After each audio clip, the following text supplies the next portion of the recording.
guys squaring off to get the season going for Hayes. Fastball high and outside.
Good evening, ladies and gentlemen. Welcome to historic Larks Park and another exciting season of Hayes Larks baseball.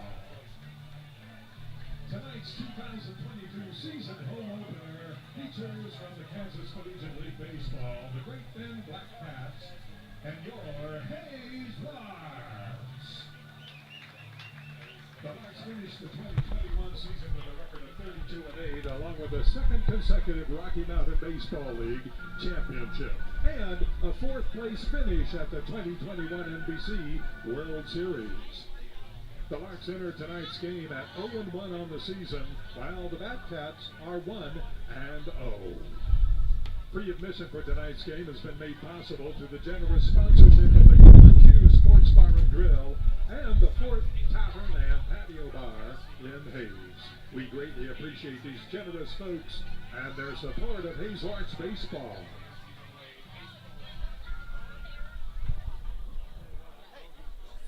And now let's meet tonight's starters for your 2022 Hayes Larks.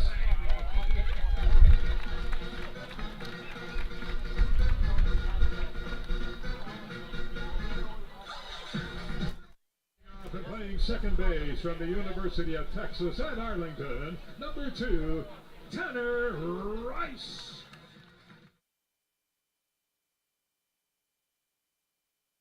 University of Tennessee, number 3, Austin Jaslow. Third, the right fielder, number 1, Jack Torozen.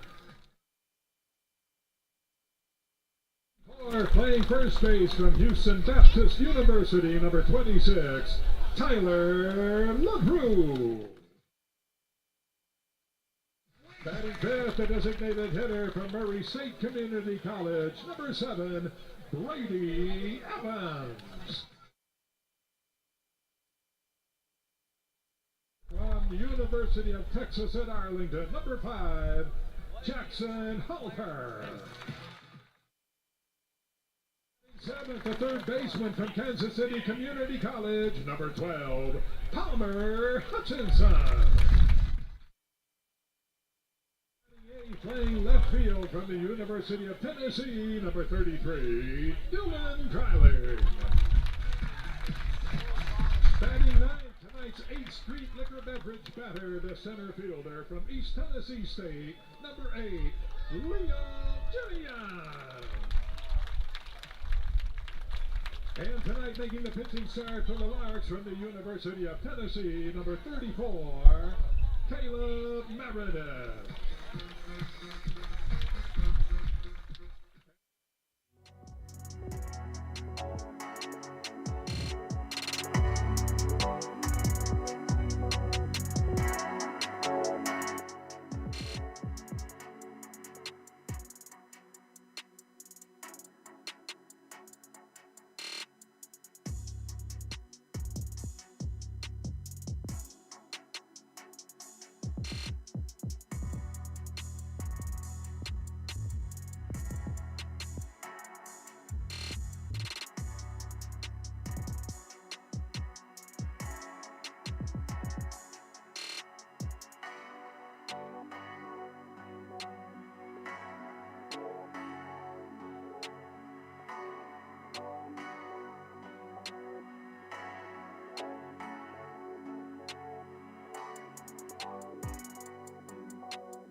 Hayes Larks.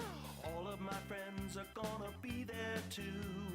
Nothing in the world I'd rather do than grab a hot dog burger and a cold beer. You'll hear me yelling out a big cheer, 'cause whether they win or whether they lose, I'll be rooting for the Hayes Larks. Hayes Larks! I'll be rooting for the Hayes Larks. I can't wait to see a home run. I know for sure there's gonna be one. I'll call out the players by their first name. Sure am glad I made it to the game. Rain or shine, I'm gonna be there. If the stands are full, I'll bring a lawn chair. So join me down at the old ballpark. I'll be rooting for the Hayes Larks. Hayes Larks! So join me down at the old ballpark. I'll be rooting for the Hayes Larks. Hayes Larks!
Good evening, ladies and gentlemen, and welcome to game number 2 of the 2022 Hayes Larks season. This is Carson Ackerman on the call. You're tuned in to Larks Network. It's game 2 of 2 against the Great Bend Batcats, a home and away series. Caleb Meredith is the man who's on the dish, or on the mound, getting things started for the Larks tonight. He's a Tennessee Volunteer facing off against Alex Rogers, the leadoff center fielder for Great Bend.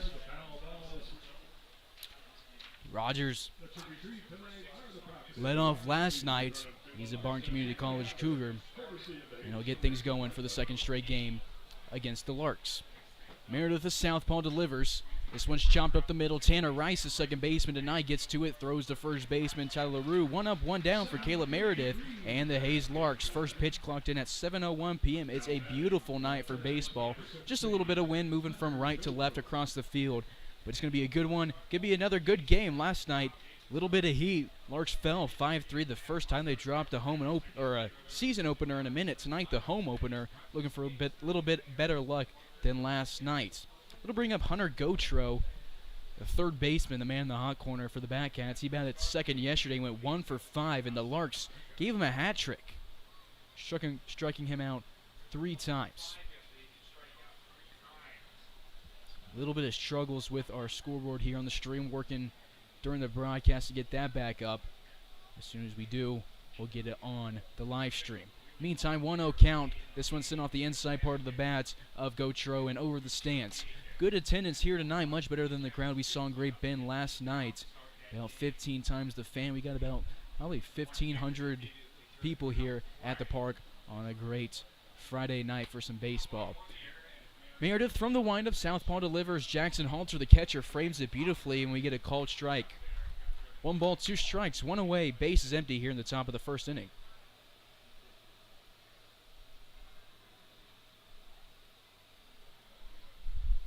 One, two. Off speed hangs in the air, and Gautreaux takes it to left field for a 1-out single. Gautreaux with 2 hits now in this series.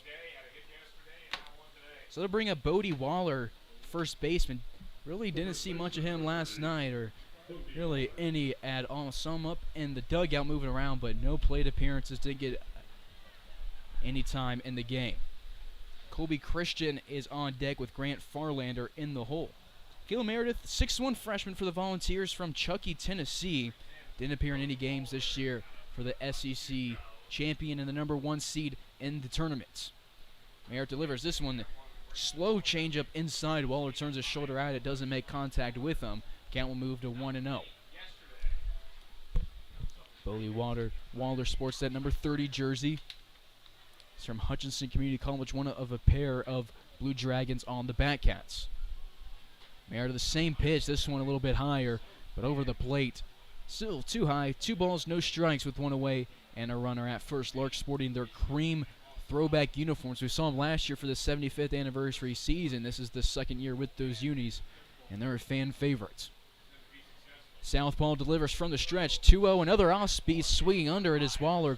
Count moves to 2-1. Back at Schumacher Nelson Field at famous and historic Larks Park in Hays, Kansas. Crowd turned out, and you know they always will for this home opener. People are counting it down, had it on their calendars, and we're finally here. 4 pitches, all off speeds from Meredith in this at bat. This one misses the zone again. Hitters count for Waller, 3-1.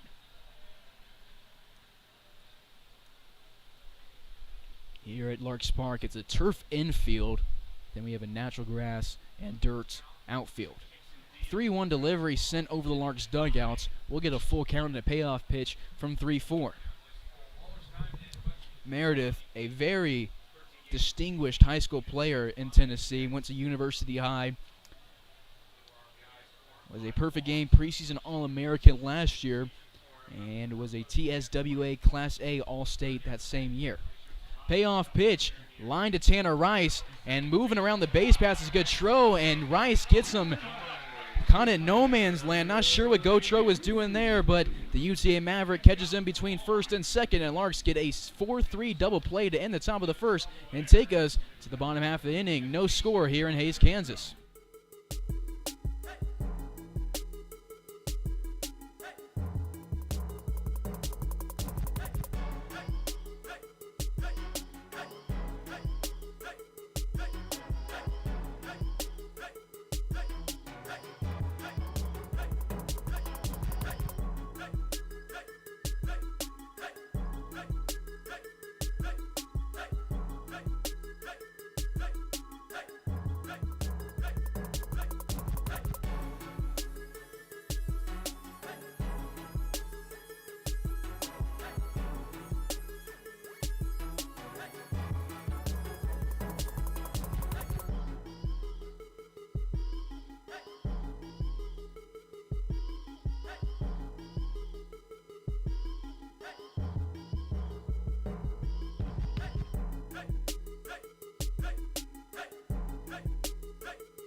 Bottom of the first, Tanner Rice will lead it off, walks up to the plate with his brand new walk-up song.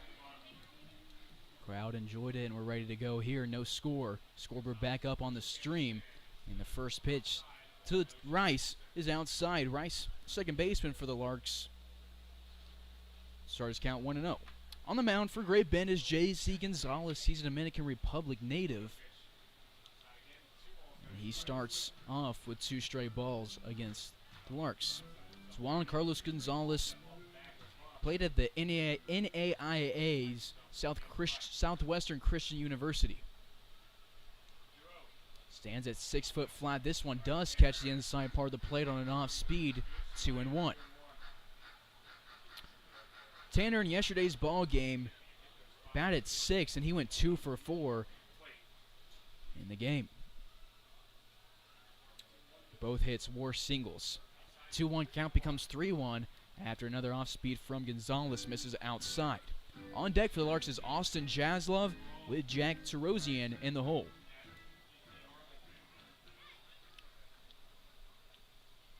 Gonzalez gets one off the end of Rice's bat. It's going to drop in no man's land in left center field. Malone, Howell, and Rogers all move towards it, but it was dropped perfectly into the grass for a leadoff single, and the Larks get a base runner in the first inning. Yesterday it took them some time to get a base runner, and today they get one with the first plate appearance.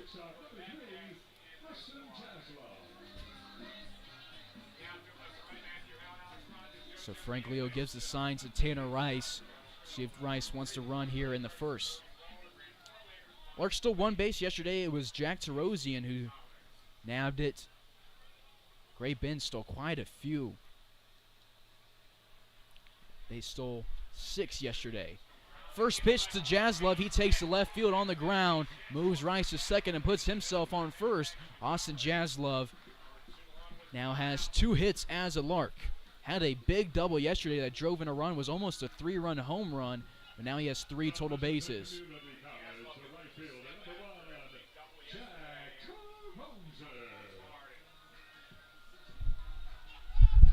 So they'll bring up Tarosian to the dish after back-to-back singles from Rice and Jaslov. Tarosian from Hutchinson Community College, Omaha native. Has a runner in scoring position at second. Last year, the Larks picked up 8 hits. They have a quarter of that already in the first inning with no outs. They're seeing the ball well out of Gonzalez's hands.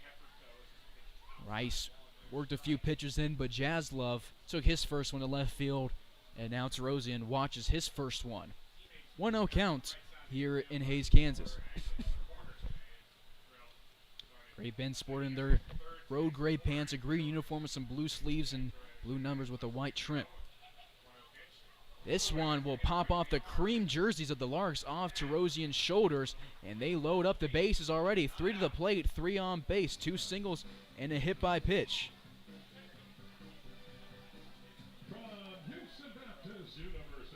That'll bring up a man who has some pop on his bat. I would not want to pitch to Tyler LaRue with the bases loaded in the first inning.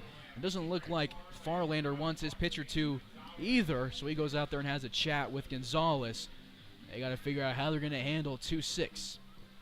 Yesterday, LaRue picked up an RBI over the course of 4 plate appearances. It was a sacrifice fly to kind of shallow right center field, but Jack Tarosian is just so fast that he was able to make it to home in time from third base.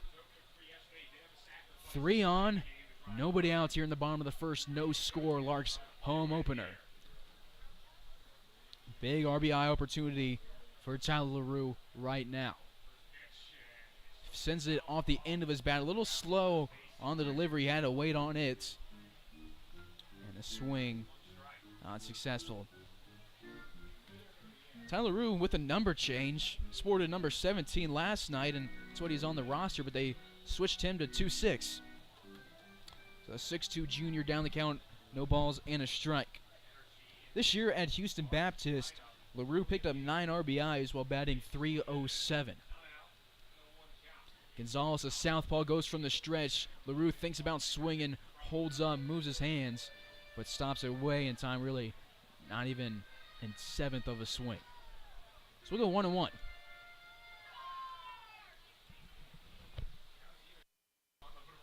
LaRue, a Texas guy through and through, plays at Houston, went to Grayson College and played at Rice. And then in summer of 2020, he played his summer ball in San Antonio. So getting some looks at the state of Kansas, making his way north. Takes a swing and sends it off his bat over the Great Bend dugout. 1 ball, 2 strikes.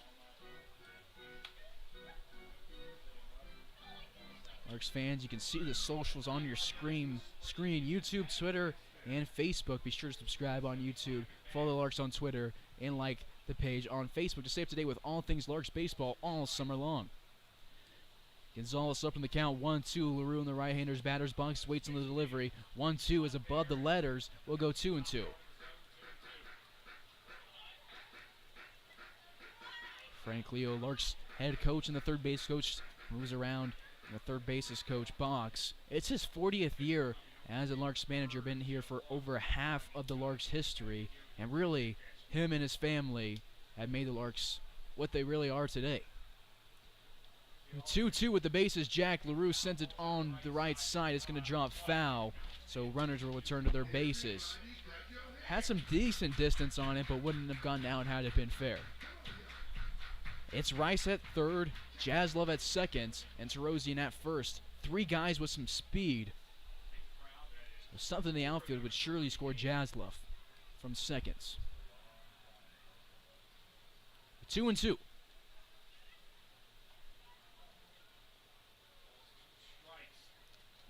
Gonzalez delivers. Again, LaRue late on the swing, sends it to the right side of the field. This time on the ground past Larks' first year first base coach, Andy Luton. His runners will again jog back to their bases. Larks doing a good job of working Gonzalez' pitch count here in the first inning.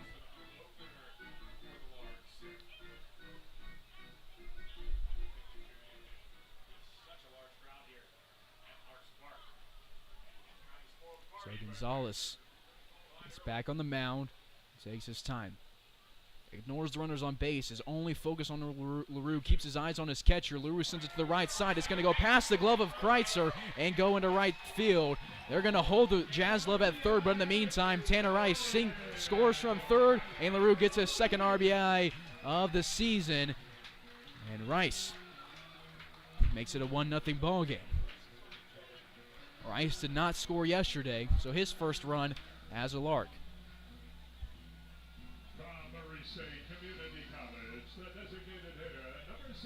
Still nobody out. Larks have 3 hits and a hit by pitch. And Brady Evans got into Hayes within the past 24 hours.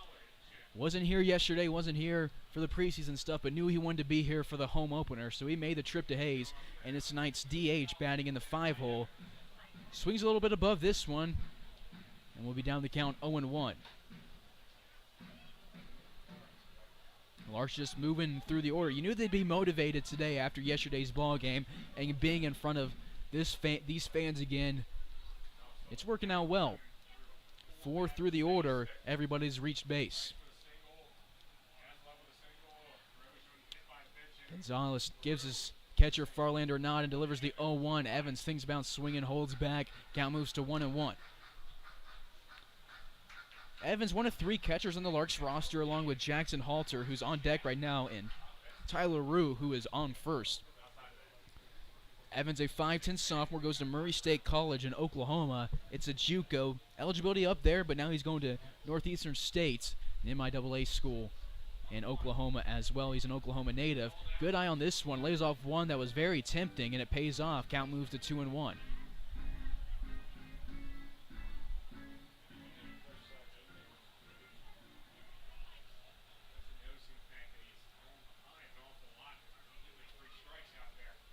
Gonzalez versus Evans. Gonzalez, the southpaw from the stretch. This one in a similar spot, but a little bit more over the plate to call strike 2. 2 balls, 2 strikes. Evans isn't his second year with the Larks, as I mentioned. He played in 24 games last year for the Birds, batting .371 and drove in 20 runs.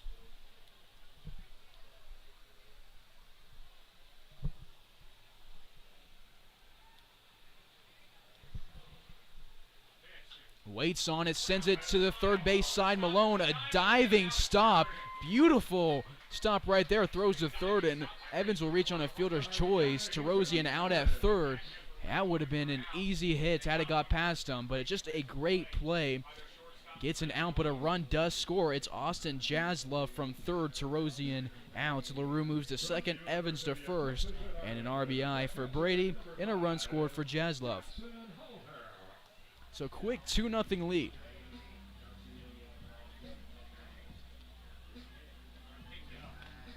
Larks only scored 3 yesterday.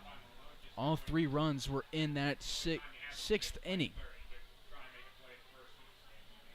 It's a much better start tonight. The Great Bend Backhounds faced the minimum through 5 innings. And the Larks already have brought 6 guys to the plate in the first. Halter sends this one to right center. Rogers and Nieves move towards it. It'll be Rogers who makes the catch. LaRue tags up from second. Throws cut off by Malone, but he decides not to go to third with it. And LaRue will advance to third on the flyout from Halter. Runners on the corners with 2 away. LaRue, not really a small guy, so impressed that he can move that frame to third with as much ease as he did. From Kansas City Community College, the third baseman, number 12, Palmer Hutchinson. Brady Evans stays at first base. In the meantime, and Palmer Hutchison, the Hayes, Kansas native, will make his way to the plate. Palmer, a guy who understands the Great Bend versus Hayes rivalry. He's lived it his whole life, playing for the Hayes Public Schools. Went to Hayes High, so got the Great Bend High versus Hayes High rivalry. Got it in middle school as well, and got it in club sports. And now he's getting a taste of it in the college ranks. Off speed from Gonzalez does catch the high outside corner. Palmer a little bit shocked with the call, and he'll go down the count. No balls and a strike. 2-0 lead for the Larks. Jaslove and Rice have scored the 2 runs. LaRue and Evans are the ones who drove them home. And those 2 guys, LaRue and Evans, are the ones on the base paths right now. 0-1, Evans takes off from first. The throw is going to be in plenty of time, but it's not caught by Kreitzer. He couldn't get a glove on it. Evans is safe, and LaRue with heads up saw the ball get away from Kreitzer, moves up 90 feet. Evans steals the base, and LaRue scores a run. 3-0 lead for the Larks. They matched their run scored total from last night's 9-inning ball game on only 2 outs in the first. Brady Evans, he's a catcher. You don't see many catchers who can move, but Brady Evans stole 10 bases this year for the Aggies at Murray State, and he showed it last year with the Larks that he can move. Didn't get a lot of opportunities to steal bases because he caught a lot, so the Larks always gave him a courtesy runner so he could go back and get his equipment ready. 0-2 count to Hutchison. He reaches for one to protect the plate, sends it a mile high into right field. Evans rounds third, but the ball will be caught by Nieves. But don't worry about it. Larks brought 7 to the plate, score 3, and go to the second inning, up 3 against their rival Great Bend.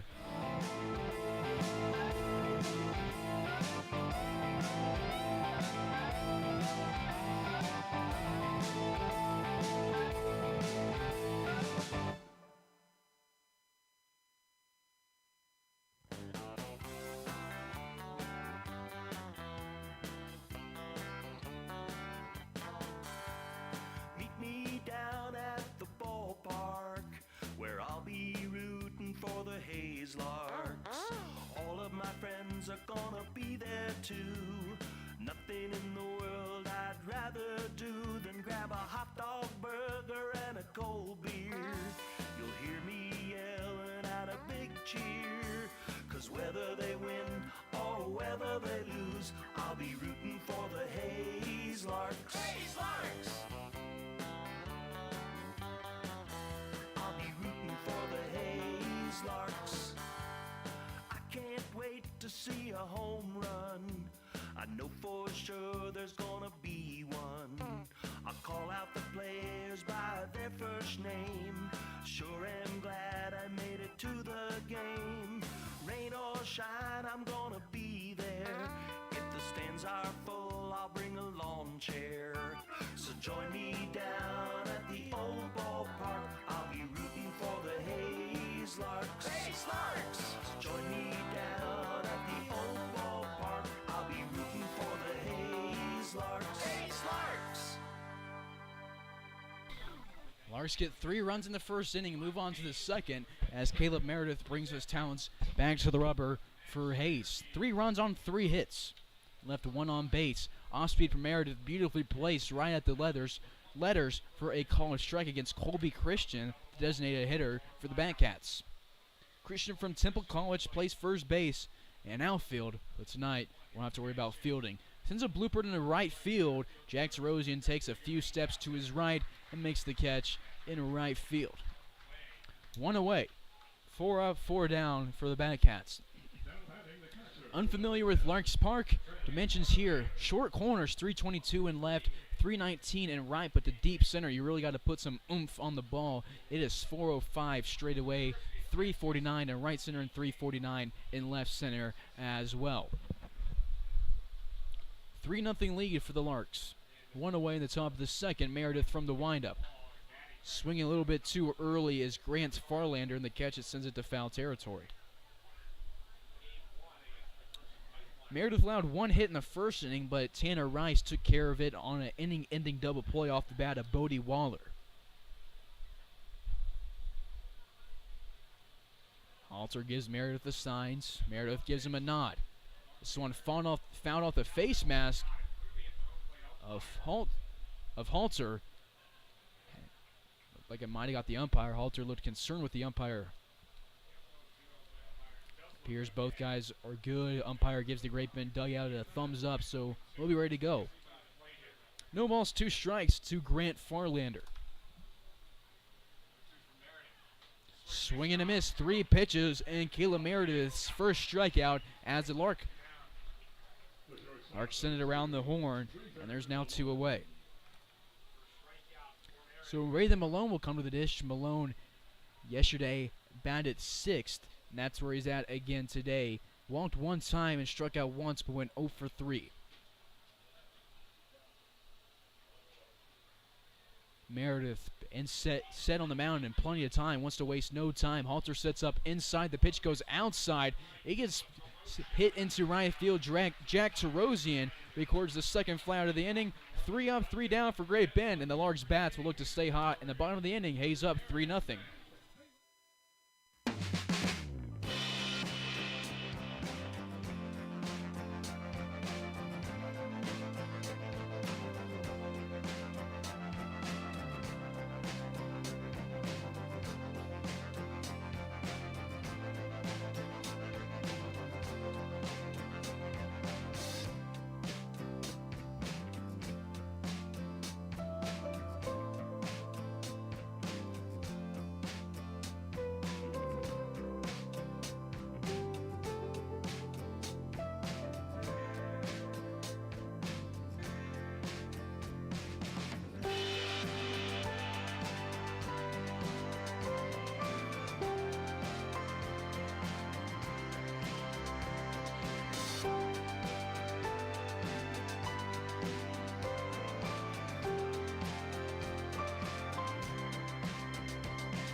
Bottom of the second here in Hays, Kansas.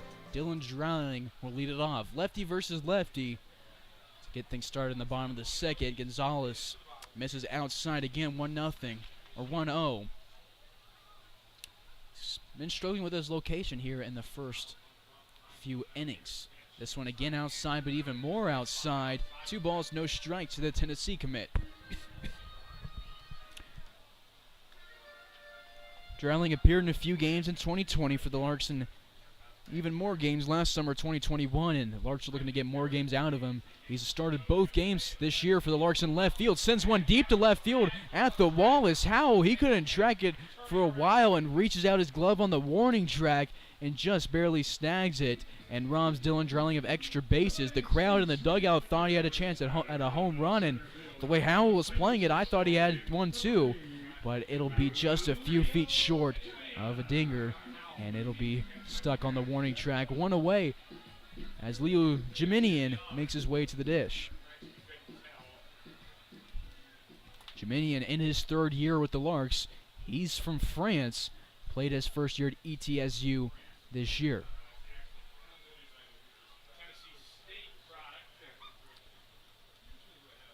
Gonzalez taking a lot of time on the mound, so Jiminian says, I'll play your game too, and calls time himself. Jiminian just spent his junior year in Tennessee, played in 29 games, batted a .302 for the Buccaneers. No balls and a strike to Jiminian. Last year with the Larks, his second year with the Larks, he played in 33 games, batted a .305, drove in 33 runs. Leo was second on the team in RBIs with 33 and stolen bases with 18. This one's going to be fouled off the catcher. We'll go 0-2 at the counts. Probably the first time in a while that Leo hadn't led a team in stolen bases. In his sophomore year at Clarendon, he led the team in stolen bases. His first year with the Larks, he led the team in stolen bases with 15.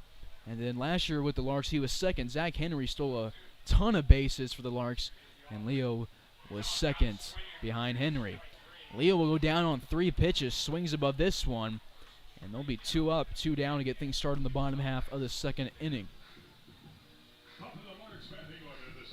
So already, we'll go to the top of the batting order for the Larks. Took the Larks 5 innings, over 5 innings to get through the order twice yesterday, and they're already through the order once through 1 2/3. Rice will foul this one off the backstop, no balls and a strike.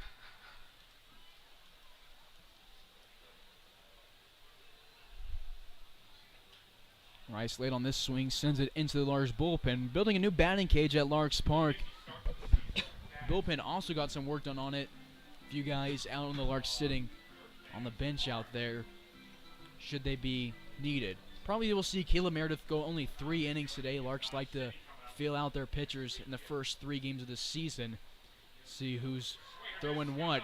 3-pitch strikeout for Gonzalez, back-to-back of those. He strikes out 2 in the second and gets the Larks to go down in order. Larks still up 3 after that first inning, and we go to the third. 3-0 in favor of the home team.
Making his Larks debut on the mound for the Larks, number 25, Cam Walton. It's 2 innings for Caleb Meredith and a day.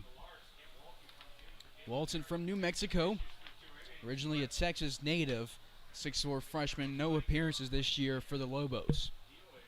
One of 2 Lobos on this team this year, along with Ben Baker Livingston. Off-speed fools Matthew Howell, and his timing's way off. Walton has the count knotted up at 1-1. 1-1 delivery off speed. Drops to the letters. 2 great pitches back-to-back for the Larks. And Walton makes the count 1-2.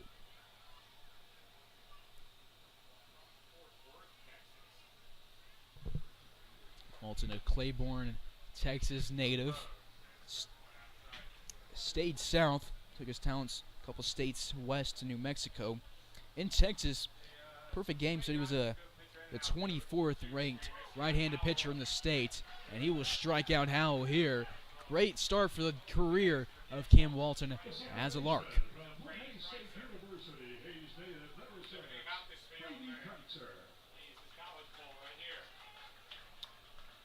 So 1 away, base is empty in the top of the 3rd.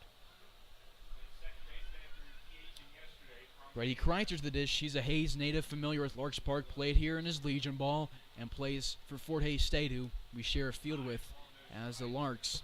Went to TMP in Hayes. A few Hayes guys on the field right now. If he looks to his left, he sees Hayes High alums, Dylan Dreiling and Palmer Hutchison at left field and at third base, respectively. Cam Walton starts off Brady Kreitzer with 2 straight balls, 2-0. Kreitzer had a good game yesterday against his hometown team. Went 1 for 3 with a run driven in. Fastball from Walton. Kreitzer early on and rips it to the Larks dugouts. Probably we'll see Cam go about 2 innings. And as I'm looking at the Larks right now, I see Cade Hare walk out from the dugout to the bullpen. 2-1 from Walton. Hit slowly to left side. Palmer Hutchison, who's been great for the Larks this past 3 years defensively, pulls Tyler Rue off the bag. It was a great play to even get the ball semi in time, but it just was a little bit off the line. LaRue's late, not quite long enough to stay on the bag, and Kreitzer will have an infield single. Scoreboard shows that as an error. I don't agree with that at all. I thought that was a tough play. Kreitzer was speeding down the line. But regardless, we'll mark it as an error.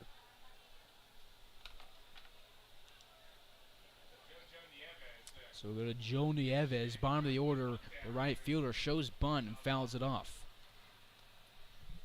1 away, Kreitzer at first.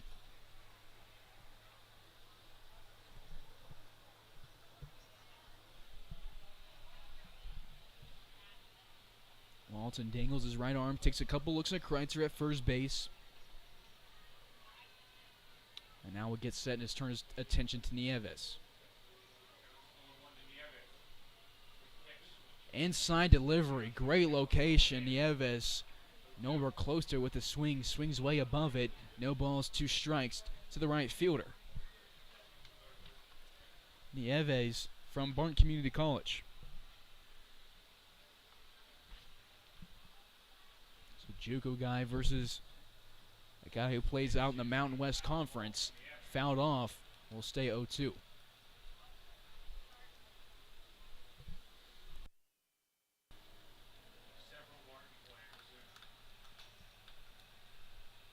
Big size difference between LaRue and Kreitzer. At first looked a little funny from up here. Kreitzer gets his lead.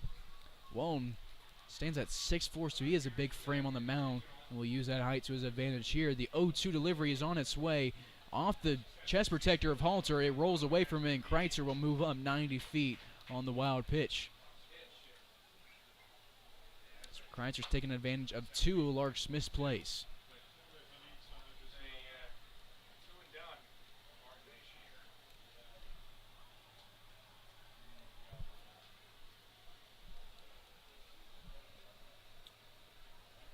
Nieves pinch ran in yesterday's game but didn't make any plate appearances. He fouls this one off the inside of his bat. Kind of stay at 1-2.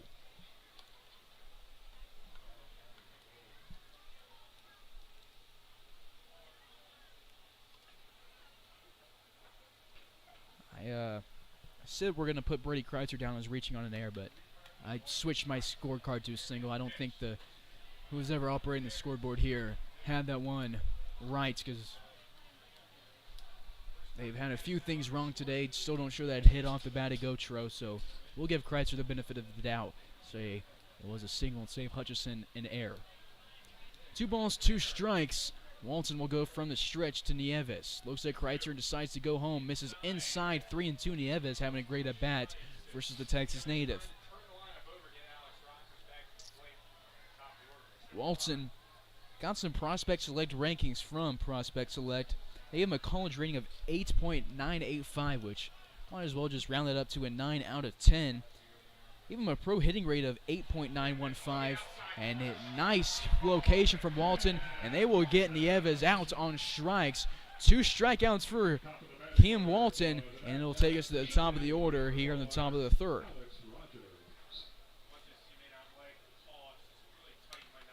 So 2 away, 2 great strikeouts from Walton. Going back to Walton's rankings, the site gave him a better hitting ranking than they did an arm rating. Gave his arm an 8.6 out of 10. They gave him a hitting at 9 out of 10.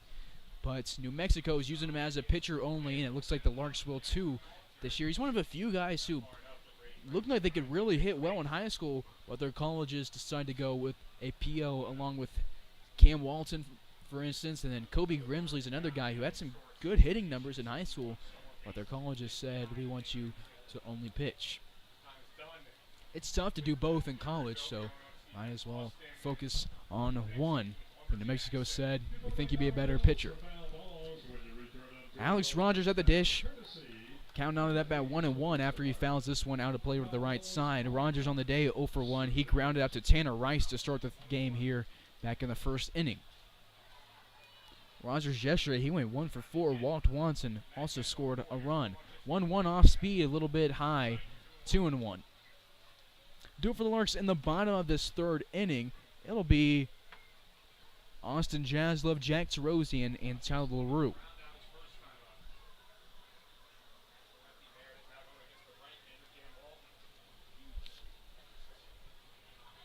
Two-one delivery, misses off the turf, 3-1. Halter doing a good job of keeping balls in front of him.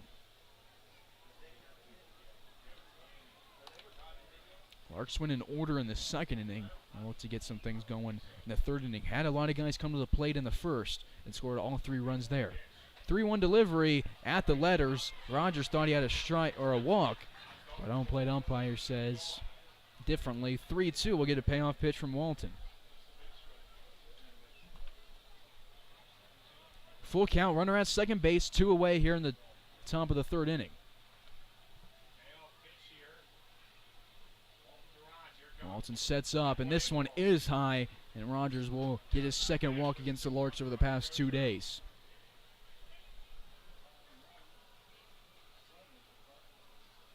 The 3rd baseman, number 16,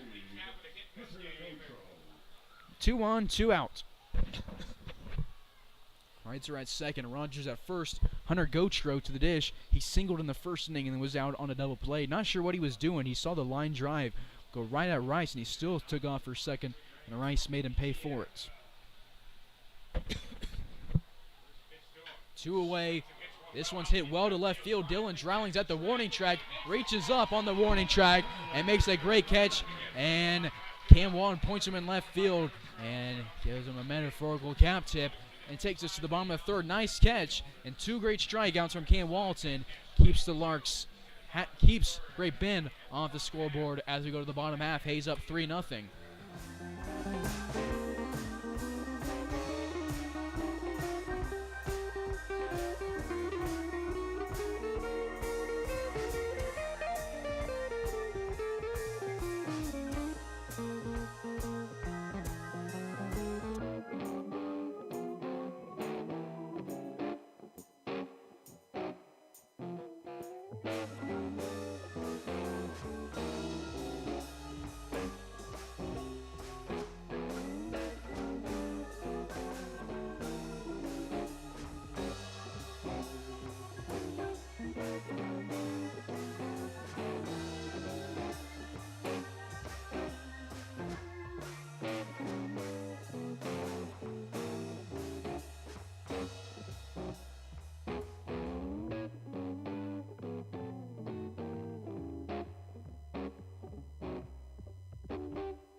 Jazz Love will make his way to the dish to lead off the bottom half of the third.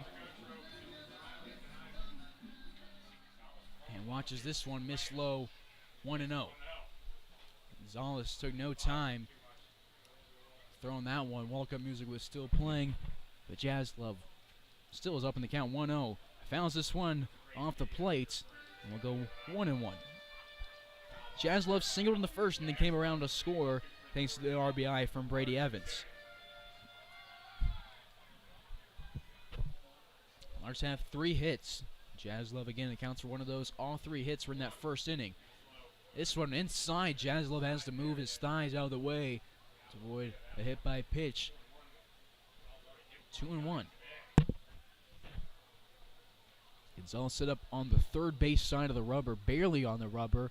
Goes from the windup to southpaw, delivers way outside on a curveball, 3-1. He struggled with his location here today. There is an arm up in the pin for Great Bend. It's a righty.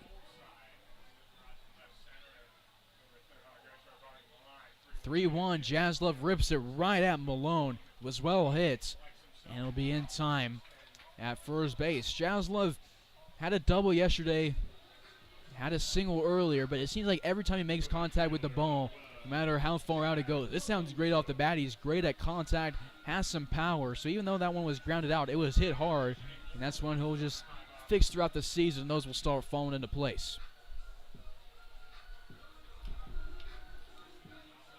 Jack Terosian, who led off yesterday, is batting third today and makes his way to the dish with one away in the bottom half of the third inning. Gonzalez still on the third base side, now facing a lefty after facing a righty in Jazz Love.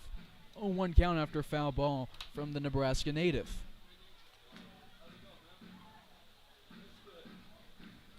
Terosian throws right-handed, but he hits left-handed. 1 ball, 1 strike with 1 away.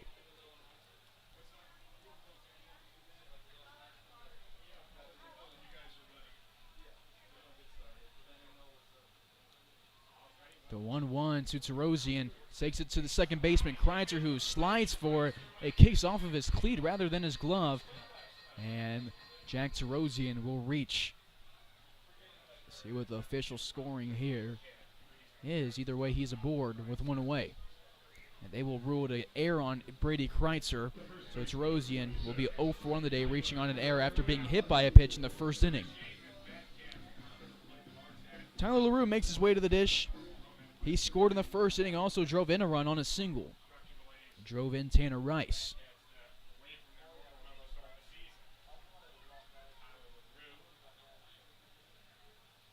One away, this one inside, 1-0.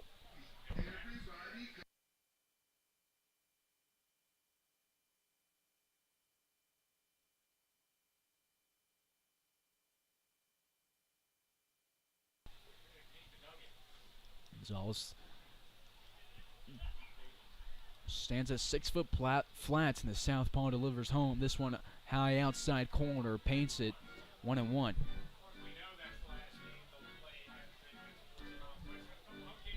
LaRue was drafted by the Washington Nationals in 2019 in round 38. Turned down that opportunity and instead went to Rice. Spent a year at Rice playing in 10 games before transferring to Grayson College. Spent a year at Grayson College and then found his home at Houston Baptist. In the Southland Conference NCAA D1. Check out Terosian, who stole a base yesterday. He's looking to run here, sets his feet up to run. Gonzalez looks at him, goes home. Again, that same high outside corner, places it 1-2 on the called strike. LaRue 2 RBIs over the past 2 days for the Larks. Check over again at Terosian. Not really trying to get him out, just Gonzalez making sure that Terosian knows that he knows that he can move. LaRue digs back into the right-hander's batter's box. The 1-2 delivery, he's late on the swing and will go down on strikes. Gonzalez's third strikeout all in the past 2 innings.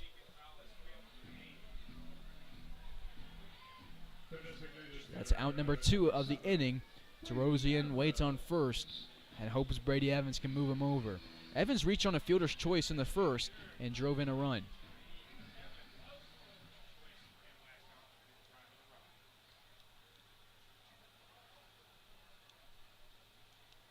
Gonzalez gets set.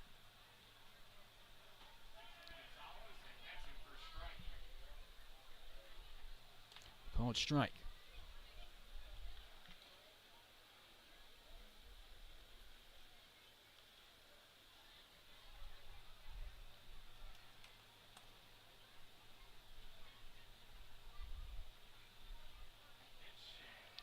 This one a little bit in that same area, but this one outside on an off speed, 1-1.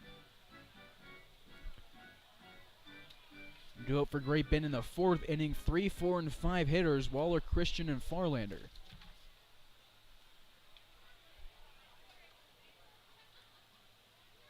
Dallas takes a look at Terosian.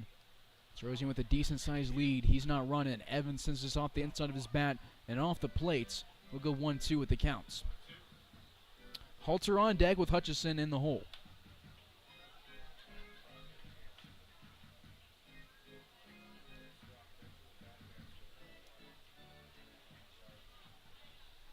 Larks a very young team this year. Brady Evans, one of the oldest guys, played 3 years at Murray State and will go to NSU in the fall. 1-2 home. It's an off speed that's high, 2-2.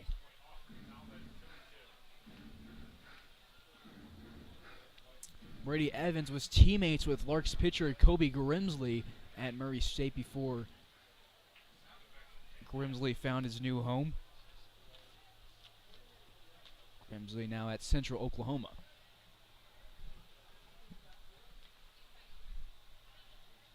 2-2 delivered to Evans. Terosian takes off. Farlander tries to grab the ball out of his glove to throw him out and realizes the ball's not there. And Terosian gets his second stolen base as a Lark. Puts himself in scoring position, and Brady Evans works a full count.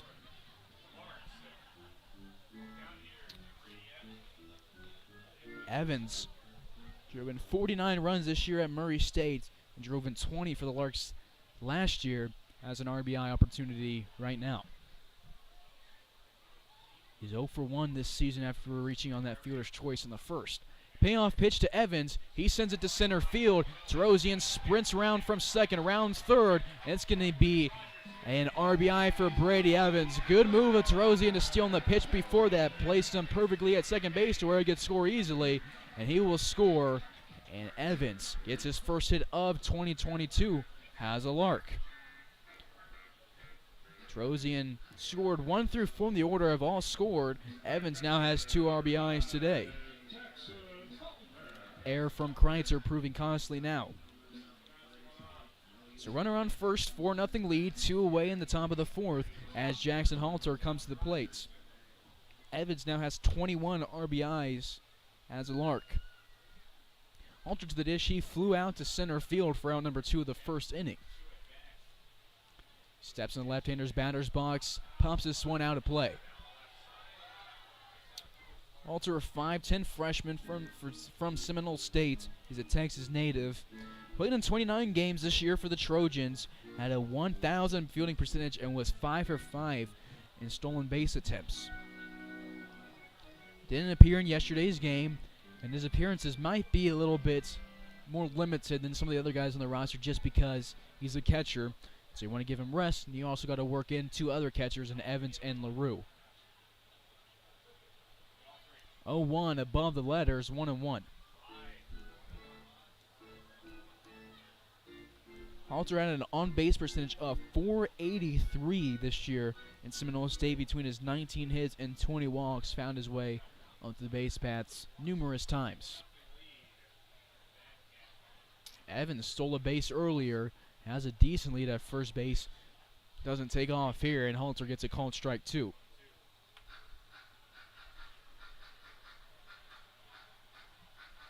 1-2 the count. Larks have 4 hits, 1 in this inning, the other 3 in the first.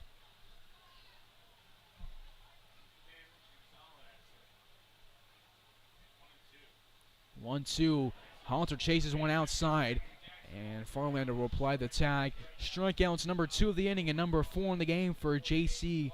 Gonzalez. But Brady Evans drives home Terosian on a single. Larks down to the lead. It's 4-0 as we move to the 4th here in Hayes.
Top of the 4th here in Hayes.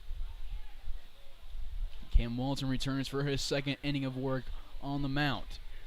Leadoff man for the Batcats is Bodie Waller. He lined into a double play in the first inning to end the top half of that inning.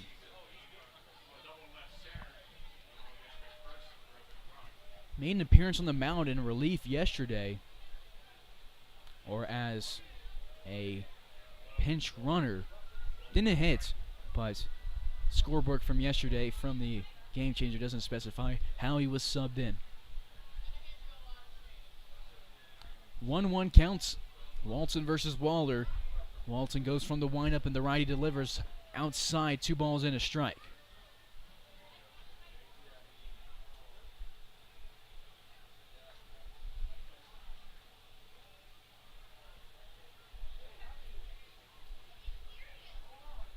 Two one late on the swing is Waller. Count gets knotted up at 2-2. Walton in the 3rd inning allowed a hit and a walk, but he struck out 2 and left 2 on base. It was the first inning that Great Bend had left guys on base because they never really got more than 1 guy on base, and he was out on a double play. Walton picks up strikeout number 3 and off-speed fools Waller, and now there's 1 away in the 4th inning. 2 strikeouts swinging, 1 strikeout looking for Walton. 1 away.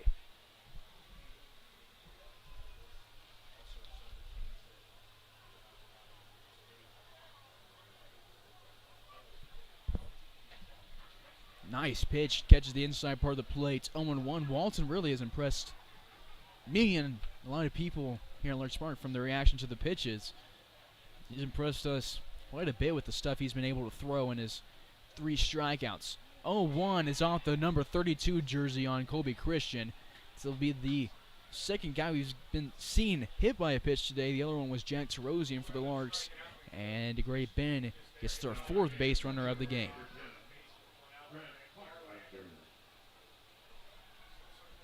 So Grant Farlander to the dish. He's 0 for 1. He struck out against Caleb Meredith in the 2nd inning. Do have a guy up in the pen for the Larks. It's a righty. And to me, it appears to be Cade Brown. So like I said, don't expect Walton to go much more than 2 innings. Larks already warming up. 2-8.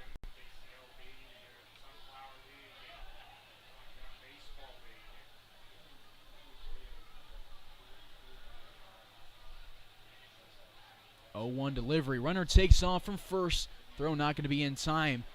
Austin Jaslow was there to back up the throw. He can't get a hold on it, but luckily Christian doesn't go past second base. It'll be a stolen base.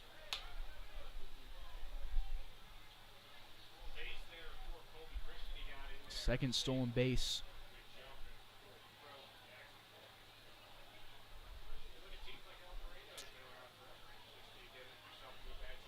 Swing and a miss on the 1-2. And Walton picks up his second strikeout of the inning. 4 strikeouts now through 1 2/3 for Cam. Cam's thrown 32 pitches, struck out 4, walked 1, and 1 hit allowed. Meredith finished his day after 2 innings. He threw 19 pitches. 74% of those pitches were strikes. Allowed 1 hit, and he struck out 1 himself. 2 away, runner at second base, as Raythan Malone makes his way to the plate now.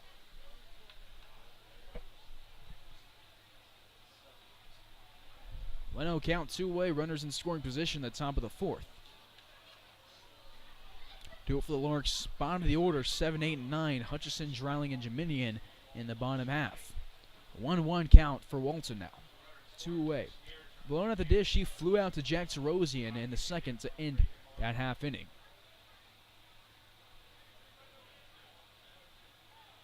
Walton looks at the runner at second, delivers home, misses just above the letters, 2-1. Defensively for the Larks, Dreiling in left, Jaminian in center, Tarosian in right, Hutchinson in the hot corner, Jaslov at short, Rice at second, LaRue at first, and Halter behind the plates. 2-1 from Walton, goes home, misses outside. Halter tries to frame it, isn't successful. Hitters counts for Malone.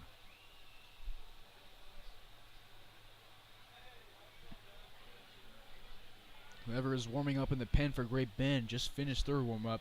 I think it might be a day for Gonzalez. 3-1, sent off the inside part of the bat of Malone. We'll get a full count and a payoff pitch for Walton.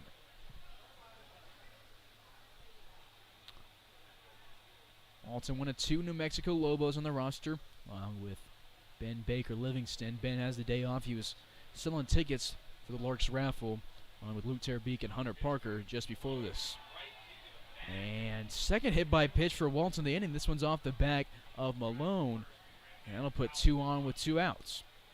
So we were 1 strike away from going to the bottom half. Instead, Walton will have to face 1 more.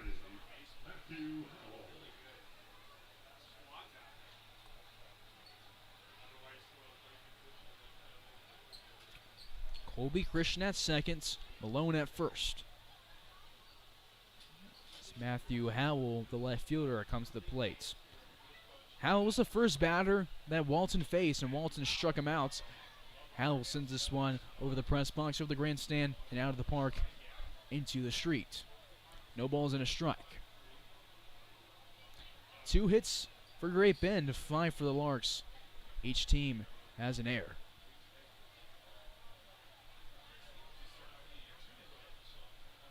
So says the scoreboard, but I did not mark down that error from Palmer Hutchison.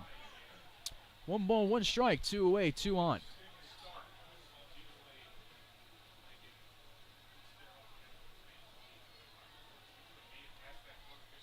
One home, popped back. Halter loses it, and it's going to be into the grandstand. So we'll go 1 and 2. Runners return to first and second.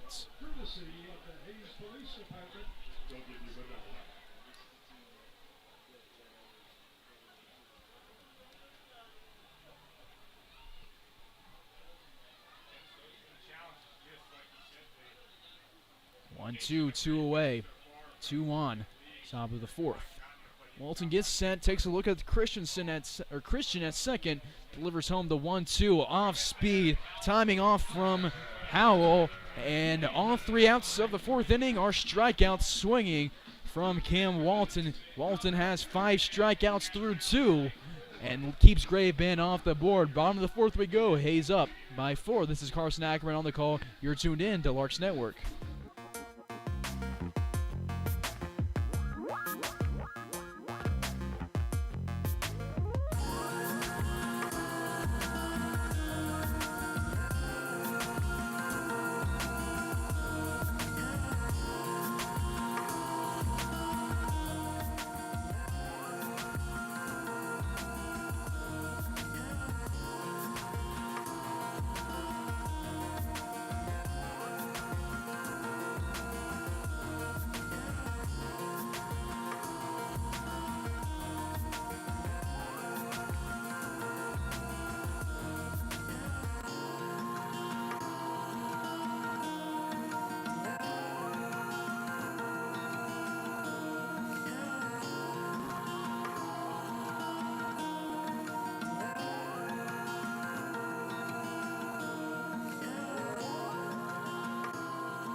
Bottom of the fourth, Palmer Hutchison to lead it off. Hutchison 0-4 on the day. He flew out to right field in the first inning. As part of a 7-batter first.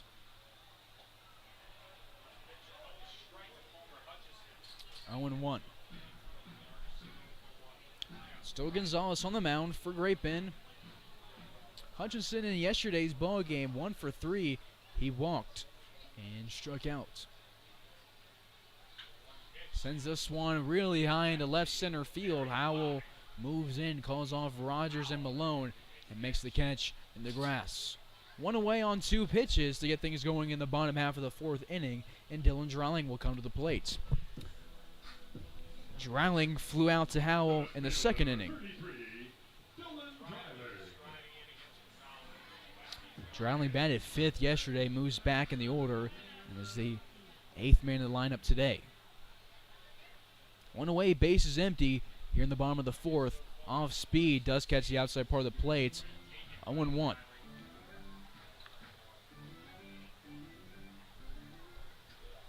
Dreiling in his career with the Larks, batting .342 at the start of this year. It's dropped a little bit after he went 0 for 4 yesterday with a pair of strikeouts, and he's 0 for 1 today. Down the count now, 0-2. According to Perfect Game, Dylan is the number 2 overall player in Kansas and the number 1 overall outfielder. The guy above him in the rankings is also a Tennessee commit. Gonzalez, the southpaw, will go from the windup and delivers home the 0-2. Dreiling thinks about swinging, holds his hands back, and will go 1-2 with the counts. Gonzalez, a little bit of frustration shown right there.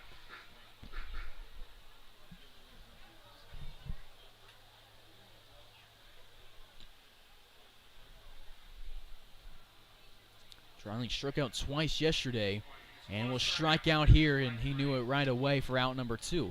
It's really rare. He struck out now 3 times in the course of 2 games in his entire high school career at Hayes side. He played 3 years, freshman, sophomore, and senior year. Junior year canceled due to COVID. Over the course of those 3 years, he only struck out 9 times. And he's already struck out 3 times this year. The Larks. But it's early. Dylan's a very talented player. He'll get things turned around quick. 2 up, 2 down here in the bottom of the 4th. Go to the bottom of the order. The beverage batter, Leo Jiminian. He sends this one to center field. Rogers ranges left, calls off Nieves, and makes the catch in right center field. 3 up, 3 down for the Larks. In the 3rd, they're still up 4-0 as we move to the 5th on Larks Network.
2 innings and 5 strikeouts for Cam Walton, and it'll be a day for him, and the Larks will turn the ball over to Cade Brown, the Oklahoma Sooner. Brown's first pitch outside, 1-0. First batter Brown faces Brady Kreitzer. Brady on the day 1-for-1 with a single. Kreitzer timing off on this one ahead of the pitch, 1-1. Brown last year on the mound for the Larks made 15 appearances. 5 of those starts went 4-1 and had an ERA at 3.06. 1-1 delivery from Brown. Another swing and a miss from Kreitzer. 1-2 reads the counts. Cade struck out 55 guys last summer. That was second on the team behind Jake Fitzgibbons, the Tennessee Volunteer. 1-2 from Brown. 3 swings, 3 misses from Brady Kreitzer. He goes down on 4 pitches, and Cade Brown picks up his 56th career strike as a Lark, his first of the season. So we go to the bottom of the order, 1 away in the top of the 5th. It's Joel Nieves. He struck out looking against Cam Walton in the 3rd inning. Couple of Larks up in the pen right now. A righty and another righty. One of them pitching, one of them just getting stretched out. Called strike here.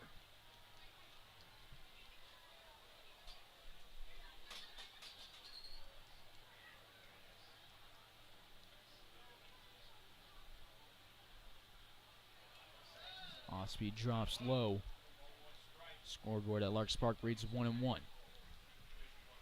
Brown, a Tennessee native, is a redshirt junior at Oklahoma. Missed this year due to an injury. Before he was at Oklahoma, he went to the University of San Diego. San Diego, a good baseball school, not known for much else, but they do have a pretty great baseball program. It's where Chris Bryant went. Cade Brown joined the Likes there.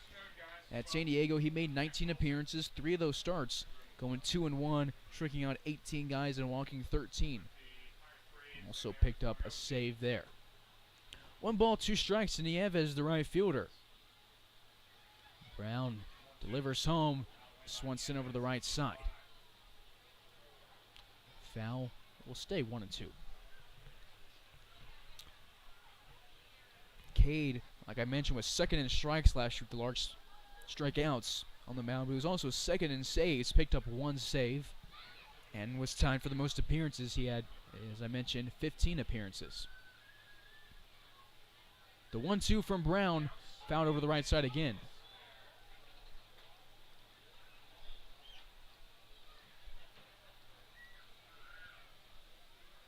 Jaslov playing deep at shortstop, feet are in the grass.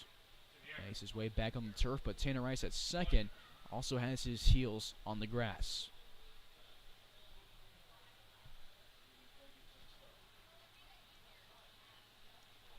Brown gets his sign from Halter. Brown delivers just above the letters. 2 balls, 2 strikes, 1 away. Bases empty in the top of the 5th. Hayes up 4-zip. Cade pitched 32 innings last year for the Birds. Had just 14 earned runs and a whip at 1.23. 2-2 delivery from CB. Found again over the right side. Nieves working the pitch count to Brown.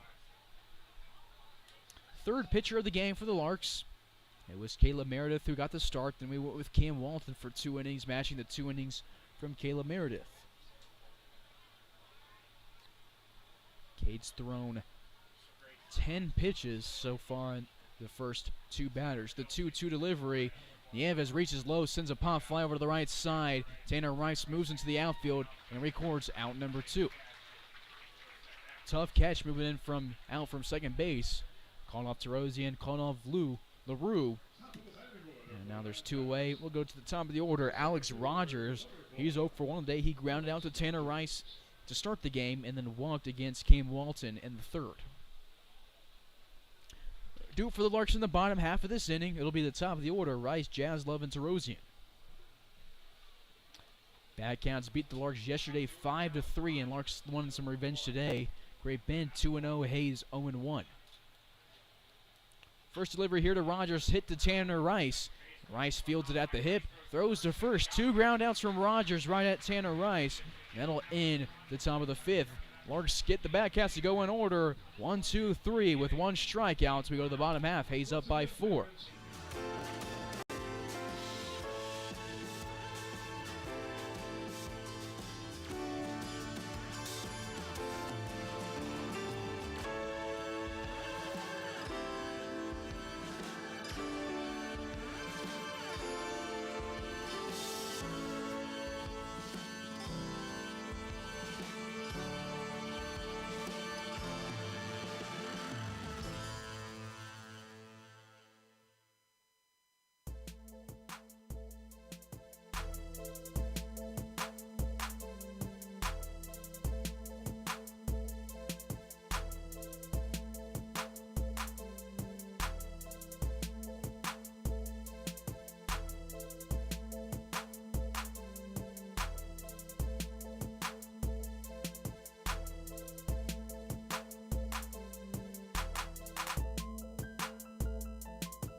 Tanner Rice will lead off the bottom of the 5th inning. He led off the first inning with a single, eventually came around to score. Then he ended the second inning with a strikeout. So this will be the start of the 3rd time through the order for the Larks. At this point yesterday, Great Bend had only faced the minimum. Larks doing a much better job today of getting through the order. 1-0 becomes 2-0 after this one misses outside off the glove of Farlander into the backstop. 2 balls, no strikes for the leadoff hitter of the bottom of the 5th inning. Rice, a Mesa, Arizona native, plays at UTA with his brother Tyler, and Larks Hunter Rawson and Hunter Marshall. Called strike here on Rice. Rice with one of the smaller strike zones on the Larks stands at 5'7". In the left-hander's batter's box, his toes are close to that line. In the batter's box, takes this one inside, moves his head out of the way. 3 balls and 1 strike. Hitter's count for the second baseman. He was a DH yesterday. Ben Ferenzi was a second baseman. Now Rice, a second baseman today. Ferenzi getting the day off. 3-1 delivery. Rice takes it to the first baseman. Waller doesn't have any trouble with it and taps the bag himself. 1 up, 1 down to get things started. And the bottom half of the first, Rice now 1 for 3. The shortstop, number 3, Austin Jaslov. We'll bring Austin Jaslov to the dish. Jaslov 1 for 2 in the day. He also singled and scored in the first inning like Rice and Tyler LaRue.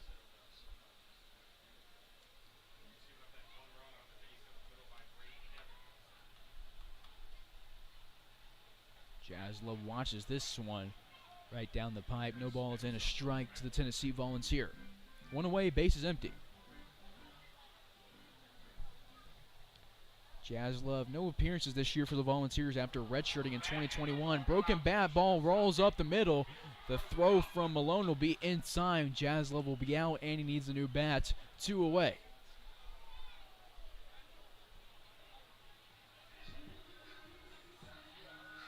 The Larks right fielder, number 1, Jack Tarosian. So being Jack Tarosian to the dish, 2 away.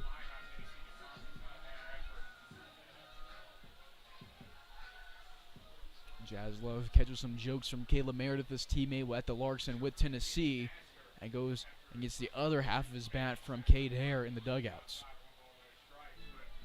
1-0 to the counts to Jack Tarosian.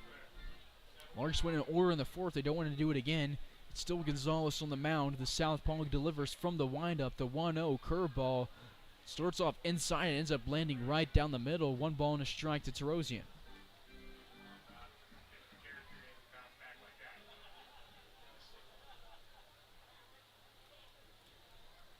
Saying a 5'11 sophomore. Hutch spent his past 2 years on the eastern half of Kansas. Sends this one to right field. It's well hit, but it's going to be right into the glove of Nieves, who made the catch on the run. Well struck, but Larks go in order. 7 straight Larks retired. We go to the 6th inning. Hayes up 4-0 on Larks Network.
Top of the 6th, Cade Hare will take over on the rubber.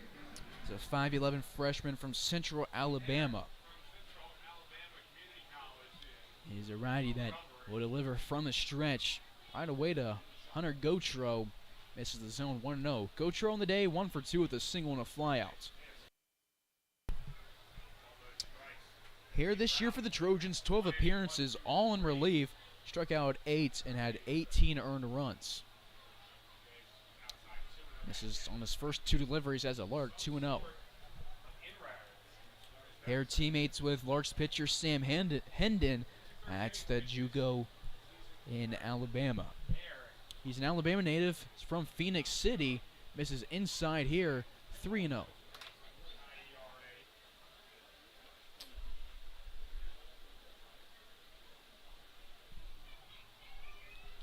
Nobody warming up in the pen for the Larks. I do see Hunter Marshall walking around out there. 4-pitch walk for Cade Hare to Hunter Gotro, leadoff base runner. The first leadoff base runner for the Batcats. They finally get one in the 6th inning. Hare walked just 11 guys this past spring at Central Alabama. In high school in his senior year, walked just 7. He was teammates with Larks outfielder Dylan Dreiling on the Tri-State Arsenal team in high school. And he starts off with a first pitch strike to Bodie Waller. Waller 0 for 2 today, lined into a 4-3 double play in the first and then struck out against Cam Walton in the 4th. Hare, the 4th pitcher of the day for Hayes. We got a start from Caleb Meredith. He went 2 innings. Walton followed that up with 2 of his own. Cade Brown pitched 1 inning, striking out 1 guy, and now Hare takes over. 2 strikes, straight to Waller. Larks have struck out 7 guys today, 1 each from Meredith and Brown, and then 5 from Walton.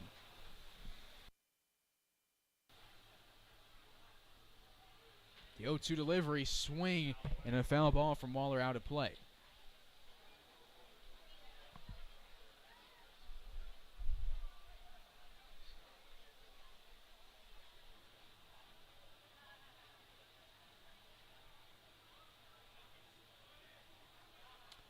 takes a look over his shoulder at at Gautreau. Turns his attention to Waller, delivers the 0-2. Waller reaches low for it, sends it on a pop fly to the left field side. Palmer Hutchison slides in foul territory but can't come up with the ball. It was a tough play, tried to make a catch. And we'll have to do some laundry tomorrow. Slid in the dirt. Cream pants no longer cream. Almost came up with the ball, bounced off his glove. Again, it was just a really tough play in left field foul territory. Ran all the way from third base.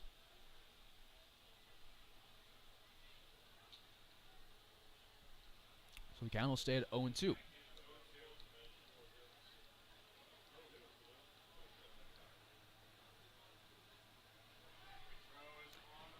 Runner takes off. Halter loses the ball. And count moved to 1-2. It'll be a passed ball. We'll go 1-2. 4 hits for the Larks, 2 for Great Bend. But Great Bend yet to get a runner past second base.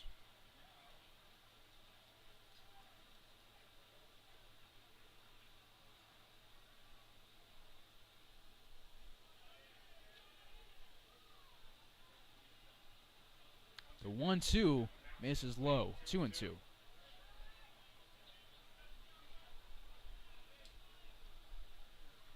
Hayes up 4-0. They scored 3 runs in the first, 1 in the third.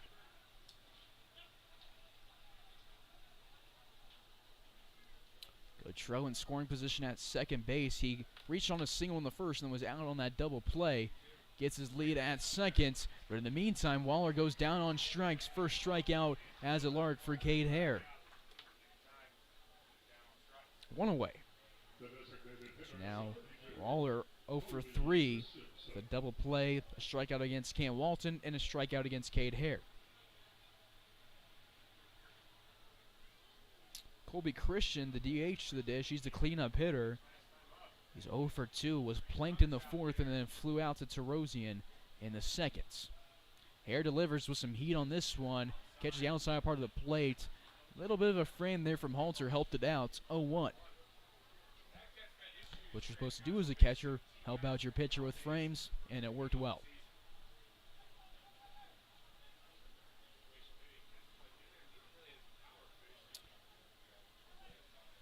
Big Christian goes to Temple College and is down the count 0-2 against the Central Alabama Trojan. Cade Hare went to Smith Station High School in Alabama in Phoenix City.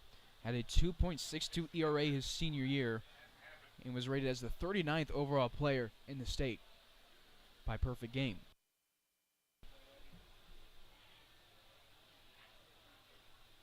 The 0-2 home, popped over the right side. Tanner Rice moves into the outfield and will make the catch behind first base. And retreating back to second base will be Hunter Gautreau. Strikeout and a pump out for Cade Hare and a walk. 2 away. Colby Christian now 0 for 2. Takes us to the 5-hole. Grant Farlander. Farlander a catcher. Struck out twice. Once against Meredith, once against Walton. Cade Hare wants to give him a hat trick right here and end the half inning.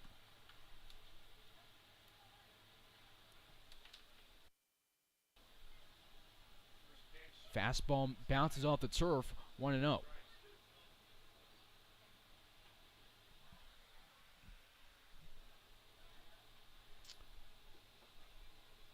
Tanner Rice leering towards second, trying to keep Hunter Gautreau honest. Gautreau with a pretty big lead at second. Cade Hare goes home, gets a pop fly over to the right side. LaRue moves towards it, so does Rice. LaRue makes the catch by the right field foul line, halfway between home and first.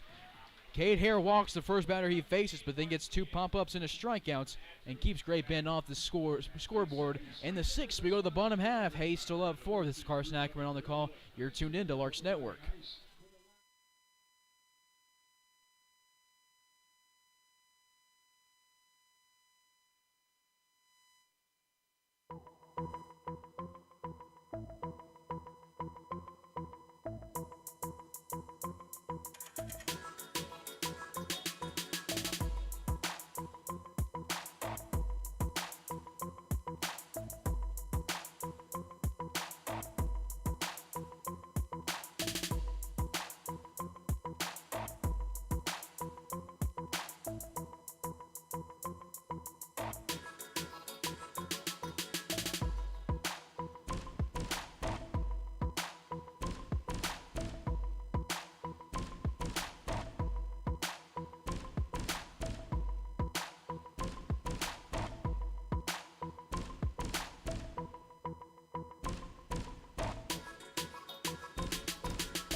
Bottom of the 6th here in Hayes. Tyler LaRue will lead it off for the Larks. Swing and a miss on the first delivery from the new pitcher, Braden Tower. 0-1. Tower, a Kansas native from the KC area, went to DeSoto High and is now at Emporia State. No appearances this past year for the Hornets. But he starts off Tyler LaRue with 2 strikes. PBR clocked Tower's fastball to 83 at its top speed with a 20-26 spin rate. Said his curveball was between 64 and 66 miles an hour. His off-speed right here in Hayes misses low 1-2.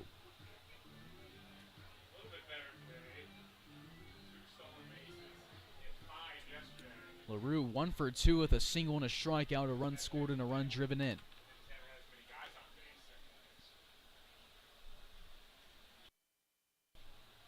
One, two, Wild, 2-2. Two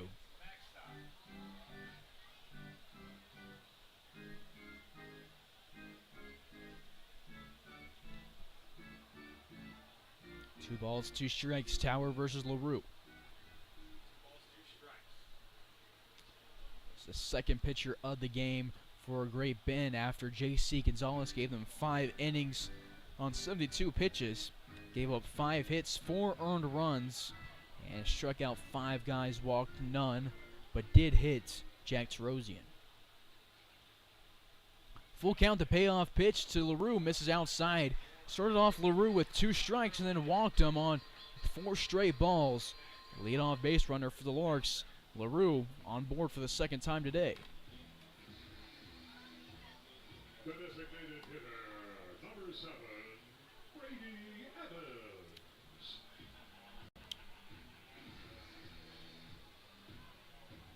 LaRue yesterday didn't reach base, but he did drive in a run, but he's been aboard twice today.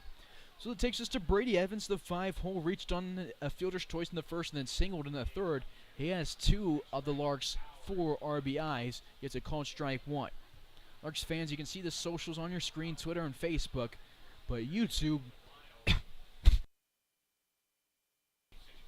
channel Hayes Larks, what you're watching the game on now. We're trying to get to 1,000 subscribers. That's been our goal for a few years. It lets us do a lot more things on YouTube. That's where their creator guide is. Got to get to $1,000 before you can start monetizing and doing a few other things. So we've hit 900 over the past few days, and we appreciate you for doing that. But subscribing doesn't cost a thing. All you have to do is have a Google account. You won't get any emails from us. Won't cost you anything. All it will do is pop up in your YouTube subscription box whenever we go live. And if you turn on post notifications, you'll get notified when you go live. When we go live. In the meantime, Brady Evans chops one to the left side of the infield. Gautreau takes some time figuring out what he wants to do with it. Thought about going to LaRue at second instead. Pump fakes Brady Evans at first, and then on the second attempt on the throw, it's barely in time. Evans will be thrown out. Showed off his speed on the way to first, but is thrown out. 1 away. LaRue moves up to second in the meantime.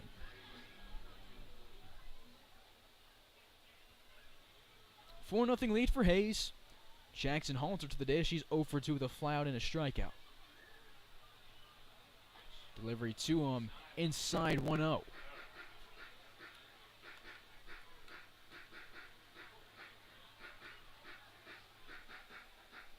One away in the bottom of the 6th. Halter goes to school in Oklahoma. The Texas native. One of 7 Texas natives on the roster. 1-0 takes this one to the right side. It goes between Kreitzer and Waller on a line drive. LaRue is going to be sent home from third, and the throw is going to be in time. It was a risky move from Frank Leo. I thought LaRue might have gone under the tag, but they will say the dime from Nieves from right field will be enough to get LaRue out. Frank Leo doesn't agree with the call at third base. He's throwing his hands up. That'll be 1-0. Have to look at it on the YouTube replay and see if he was actually out. It was pretty close. LaRue moves pretty fast for his size. It was a good throw from Nieves. So 2 away now. Halter robbed of an RBI, but he does get his first hit as a Lark. Hutchison late on the swing, down the count 0-1 against Tower.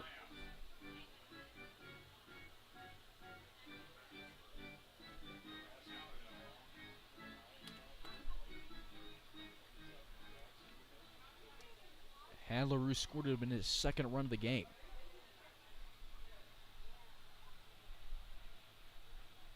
The 0-1 to Hutch. Inside, he brings his hands in, rolls it slowly to Malone, who charges in, has some trouble fielding it. The throw is going to be just barely in time. That is a questionable call. I'm not one to pick on umpires, and I let the home plate umpire slide on the call on LaRue, but that one, I think Palmer Hutchison was safe. So does Frank Leo. He's having his word with the umpire. The Larks will get 2 aboard, but they don't score any in the 6th. After a couple of close calls, we go to the 7th. Hayes up 4-0.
Top of the 7th here in Hayes, under the lights as the sun sets in north central Kansas.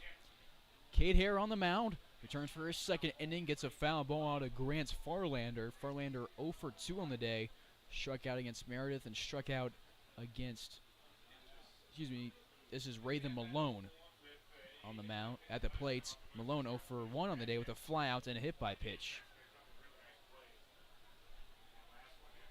Malone, the shortstop from Temple College. Outside delivery, 1 ball and a strike.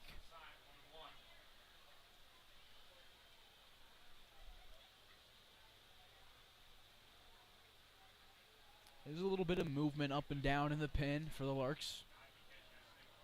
No pitcher has gone more than 2 innings today for Hayes. Walton went 2 and Meredith went 2. K. Brown gave us 1.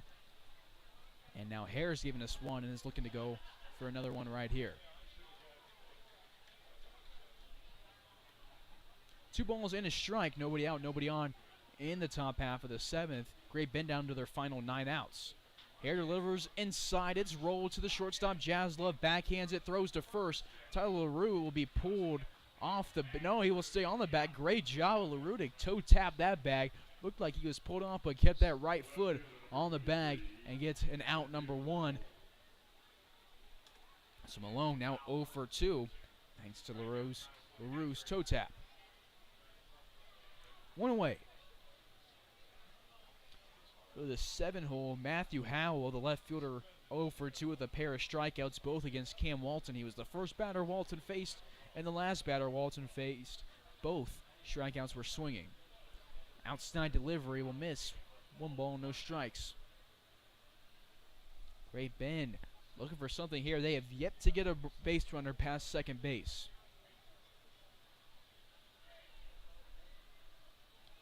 1-0 from Hare. Outside again. Frame from Halter unsuccessful. 2 balls, no strikes.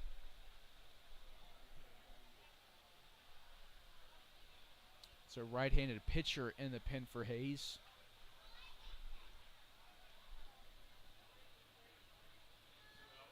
Two balls, no strikes. Speed fools Howell. 2-1.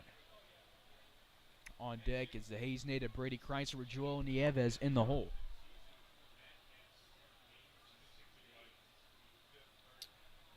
This is the start of a homestand for Hayes. They'll be home tomorrow against Great Bend, or not Great Bend, the Boulder Collegians.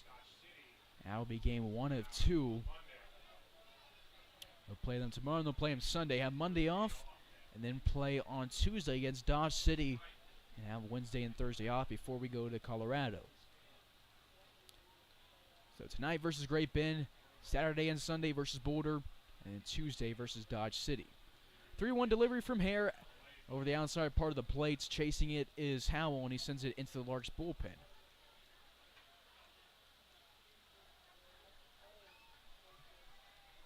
Chris Echeverria was up in the pen, moving around. He's not the one warming up. I can't tell who it is from here that's up for Hayes. I did see Hunter Marshall out there earlier. Not sure if it's him or not. Payoff pitch from Hare. Chopped to the first baseman, Tyler LaRue. Calls off Hare. Says, I'll get it myself. And taps the bag. G3 for Howell. And he's 0 for 3. So I'll take us to Brady Kreitzer. He singled in the third and then struck out in the fifth.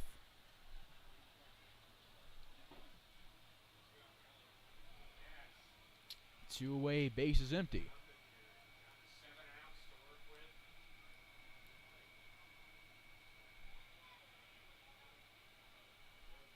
Hare versus Kreitzer, 2 right-handers. Hare delivers, it's an inside delivery. Kreitzer tips it in the glove of Howell. No balls and a strike. Third at-bats for Kreitzer, third different pitcher he's seen today. The 0-1, same spots, inside, a 1 ball and a strike.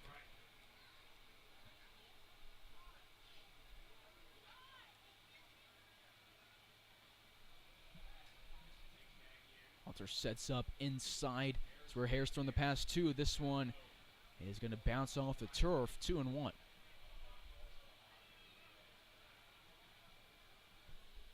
Defense straight up. Hutchison and LaRue maybe a little bit closer to the lines than normal. But the 2-1 is home and is sent straight back. 2 balls, 2 strikes. Kreitzer looking for his second hit of the ball game. This is the third time through the order for the Batcats. We're at the 8th hitter in the lineup. We take over in the bottom half of the 7th. It'll be the Larks' 8th hitter in the lineup, leading off Dylan Driley. 2 away, base is empty. The 2-2 delivery from Hare just misses the zone. 3-2 will get a payoff pitch from Hare.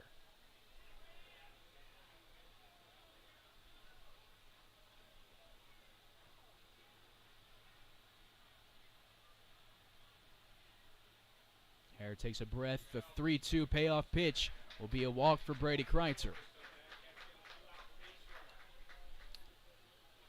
Hare's second walk.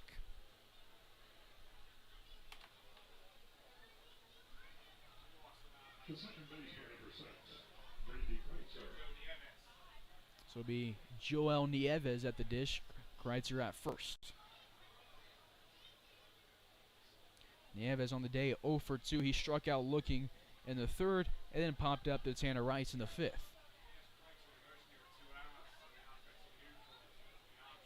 Kreitzer with an average-sized lead at first.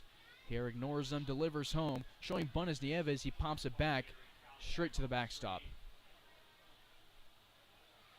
No balls and a strike.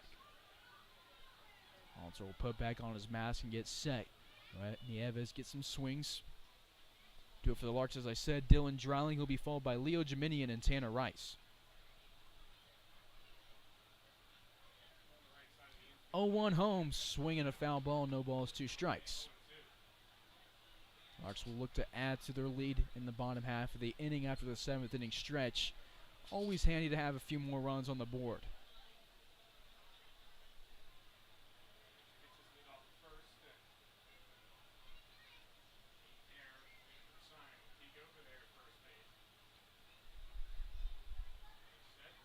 Air delivers the 0-2, and Nieves has to protect the plate. Reaches for one. He probably would have laid off if there wasn't 2 strikes on him.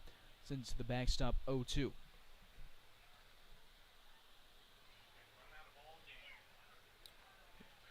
Cade Hare this year at Central Alabama pitched 10 2/3. Had an ERA at 15.19, a little bit higher than you would hope for, but it's hard to judge off of limited innings. Ball gets away from Jackson Halter on the Cade Hare strikeouts, and Nieves will reach first without a throw. Good pitch from Hare. It's just unfortunate that it wasn't able to be brought in. Be Cade Hare's second strikeout of the day, but it puts 2 on with 2 outs. Kreitzer advances to second. He rounded second semi-hard, but his third base coach held him up. Now the umpires are going to gather.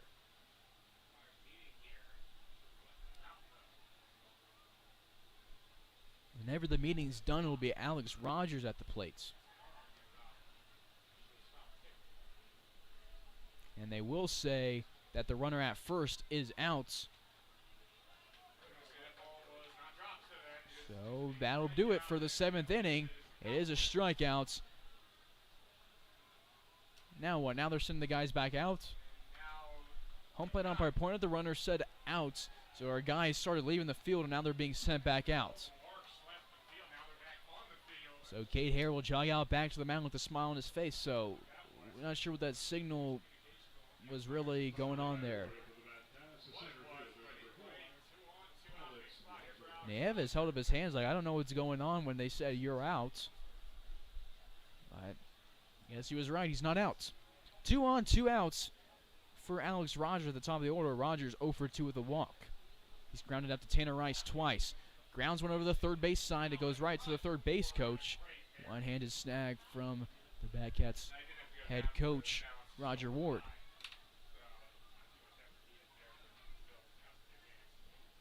LaRue not holding Nieves on at first.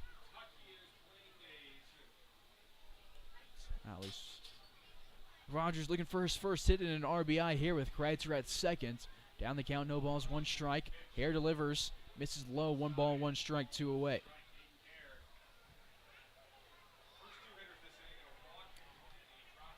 Five-tool baseball clocked Hare's fastball out of high school at 88 miles an hour. And perfect game gave him an 8.5 out of 10 grade. One's delivery off speed high, 2 balls and a strike. Whoever was warming up in the pen for Hayes appears to be done. It is Hunter Marshall, number 32 out there. Rogers digs into the right-hander's batter's box here at Shoemaker Nelson Field. The 2-1 delivery from Hare. Right in the zone, perfectly placed. 2 balls, 2 strikes. Rogers watches it.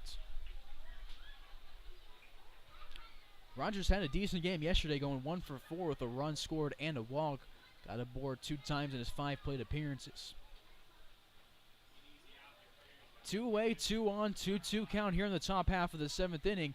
Cade Hare delivers the 2-2 delivery. Lined at Austin Jaslove, leaps up for it and catches it in front of his hat.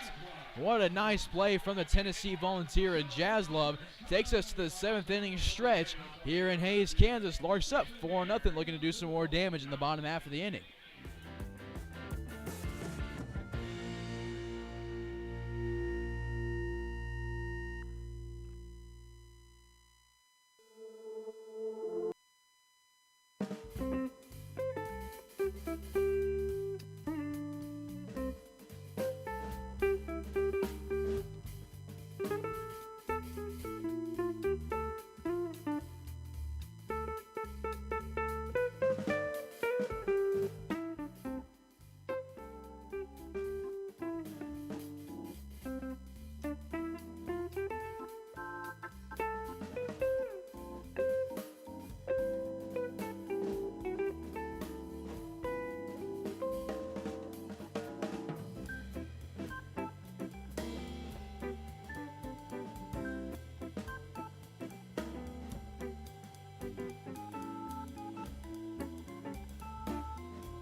Dylan Dreiling, the future Tennessee Volunteer, will lead things off in the bottom half of the 7th inning after his teammates at Tennessee and for the Larks, Sauce and Jaslove made a nice play on the line drive. Ray Ben left 2 on off of a walk and has dropped 3rd strike. Dreiling sends this one right to the first baseman, Waller, and we will be in time at first base, 1 away. Dreiling 0 for 3 today after going 0 for 4 yesterday. 1 away as we go to Leo Jeminian at the bottom of the order. He's 0 for 2. He's tonight's beverage batter. If you're new to Larks baseball, if Leo Jeminian, tonight's beverage batter, gets a hit, drinks at the concession stand will be half price for the remainder of the half inning, and it's always crazy when the beverage batter gets a hit because everybody immediately rushes down to the grandstand to go from the grandstand down to the fan pavilion to get half price drinks from the Larks Nest and the concession stand. And it's a packed night tonight. Probably about 1,500 people here in Hays, Kansas at the ball game. 0-1 count after the failed bunt attempt from Jeminian. Waits on one and swings at it down 0-2 after fouling into the glove of Farlander. Braden Tower on the mound. Returns for his 2nd inning of work. Walked 1 in the 6th and allowed a single. This one inside, 1 ball and 2 strikes.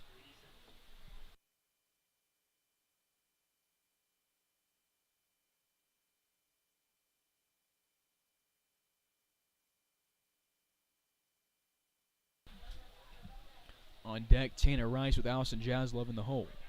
1-2, Jeminian reaches for it, sends it to the first base side. It will roll a couple feet foul of the line. Will stay 1-2 with 1 away and the base is empty in the bottom half of the 7th.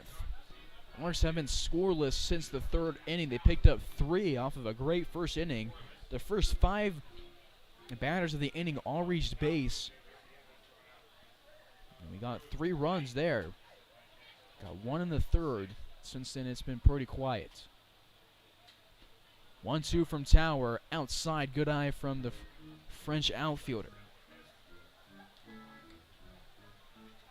Leo in his 2-year career with the Larks had 63 hits. He's been walked 32 times and has 5 home runs, scoring 55 times. 2-2 sent to the right center field. Crowd makes some noise. They thought they had half-price drinks, but Rogers will rob him of it and record out number 2 in right center. And it'll take us to the top part of the order as the Larks bat through for the 3rd time.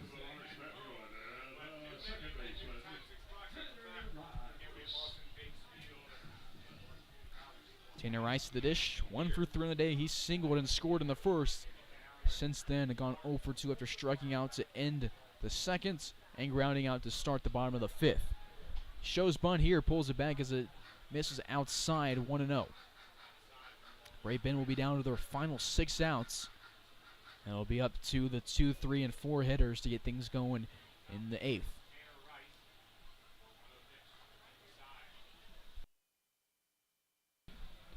Inside delivery, 2-0.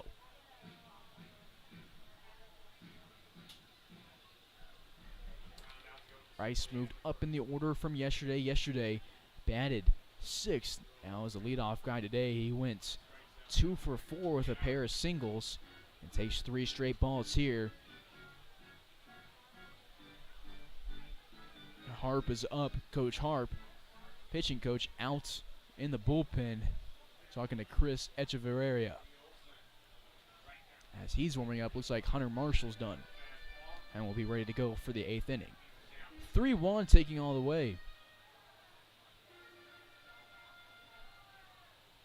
Hitters count for the UTA Maverick. It's delivered home. He's late on the swing, sends it into over the fan pavilion.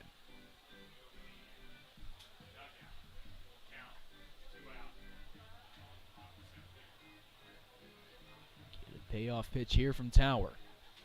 2 away, base is empty. Payoff pitch is home. It'll miss low, and Rice is aboard on balls. 2nd walk from Tower. Rice walks for the first time this season. Second time he's pointed board today. And we go to Austin Jaslov. Jaslov had that great play to end the top half of the inning. No, to keep that momentum going here.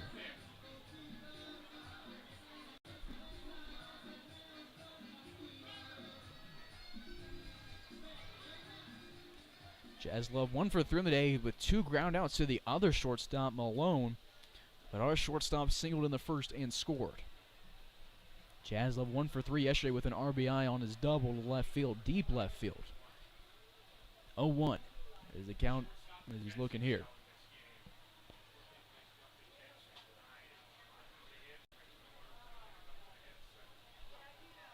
Tower will have to go from the stretch with Rice moving around at first base. Jaslov takes a hack, sends it to the backstop, down 0-2. Jaslov's family made the trip to Hayes today. Same with Caleb Meredith's family to watch him start, and so did Braden Lucart's family. It's always cool to see the families of the players at the park making the trip from Jaslov's family's from Tennessee, and so is Meredith's family, so big trip for them. Jaslov will be down on strikes as Tanner Rice was attempting a steal, but it won't matter. Jaslov now 1 for 4 on the day with that single and a run scored. Larks will have to get Great Bends to go down 6 more times in this game. Hayes up 4-0 in Hayes.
Top of the 8th, Hunter Marshall will take over on the rubber. Cade Hare gives us 2 good innings, and Larks will bring in another pitcher. Pitcher number 5 on the day for the Larks. Starts his career as a Lark off with a strike, and the UTA Maverick delivers home. The 0-1 delivery chopped to third base. Palmer Hutchinson with a nice scoop, throws across a diamond, and LaRue scoops it off the turf. Nice play, and Hunter Marshall's going to go give his third baseman a high five for that one. 1 away on the ground out from Hunter Gautreau. Palmer Hutchinson's been great defensively his whole career, high school, everything, and continues that success here for the Larks. That'll take us to Bodie Waller. Waller 0 for 3 on the day with a double play and a couple of strikeouts.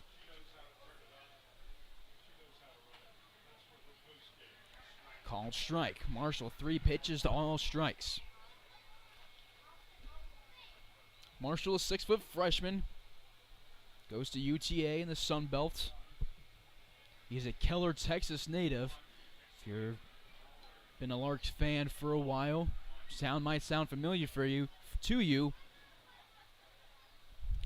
Hayes Larks shortstop for the past 3 seasons. Matt Cavanaugh from Keller played at the same high school as Hunter Marshall and the same college, UTA. Both guys from Keller High.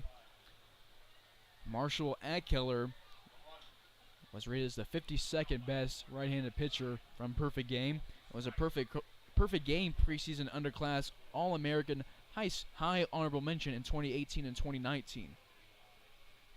This year for UTA, Marshall 5 appearances, all in relief, went 0-1, striking out 6 guys through 5 2/3. 1-2 is the count versus Waller. Marshall misses outside, 2 balls, 2 strikes, 1 away, bases empty in the top of the 8th. Great Bend down to their final 5 outs. Waller looking for his first hit. Marshall wants to give him a hat trick. The 0-2 line to right field will drop in front of Terosian, and it'll be the first hit for Waller.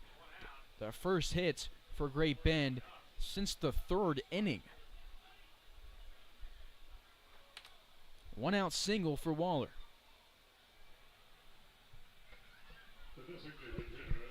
Tying run is in the hole. I wouldn't be stressing if I'm a Larks fan. Colby Christian to the dish now. He's 0 for 2 with a hit by pitch. He popped up to Tanner Rice and flew out to Jack Terosian in his other 2 at-bats. Check over at first. LaRue drops to Anita. Protect the ball.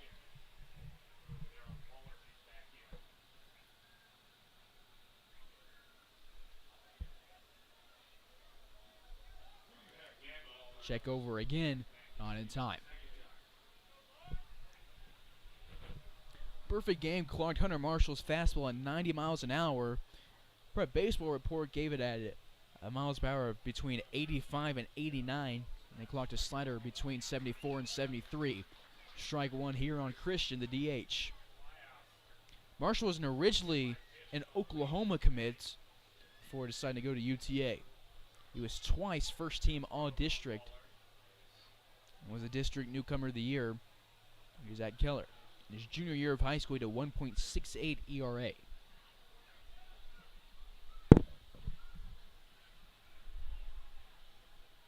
The 0-1 chopped to the first base side, but it'll be foul. So now 0-2. Grant Farlander on deck with Ray the Malone in the hole.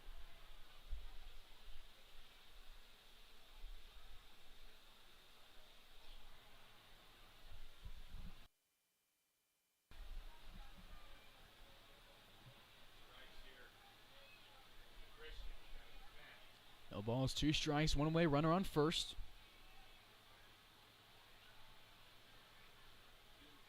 Swing and a miss, and Hunter Marshall picks up his first strikeout as a Lark, 2 away.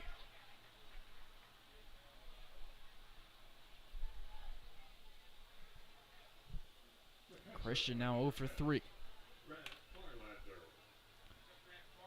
Larks have struck out now 10 backouts today. 1 each from Meredith and Brown, 2 from Hare, 1 from Marshall now, and 5 from Cam Walton in innings 3 and 4. First delivery will miss low, 1 ball, no strikes. Grant Farlander at the dish, 0 for 3 with a pair of strikeouts.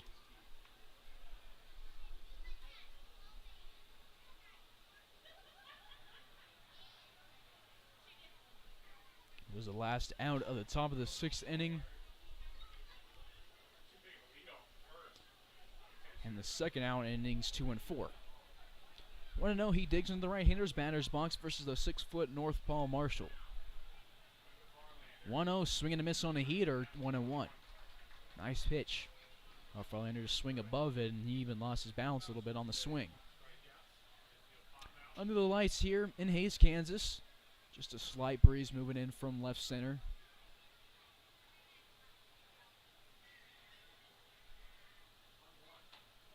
Slider runs outside. Halter tries to frame it. 2-1.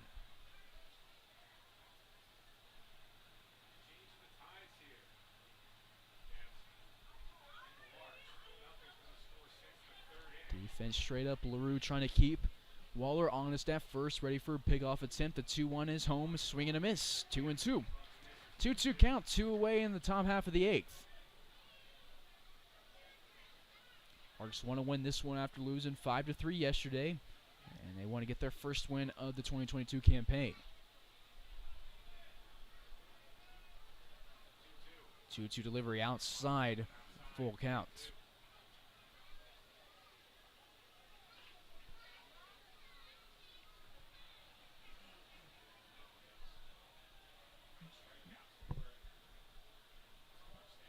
Marshall gets set. Halter sets up right down the pipe. Runner takes off. Payoff pitch will miss low, and Marshall walks. Forlander. 2 on, 2 out now. Waller moves up 90 feet to second.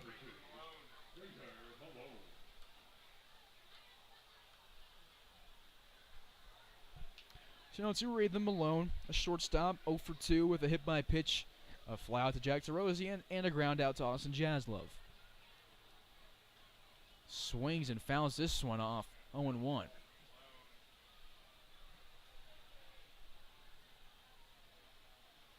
Takes some time to get reset. Hunter Marshall walks back to the rubber.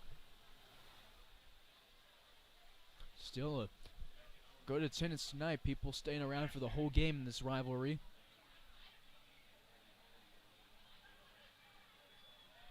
The 0-1 outside, 1 ball, 1 strike, 2 away.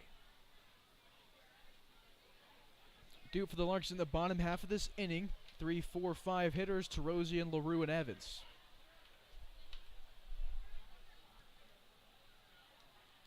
One. Nice pitch, perfectly placed on the outside part of the plate. 1-1.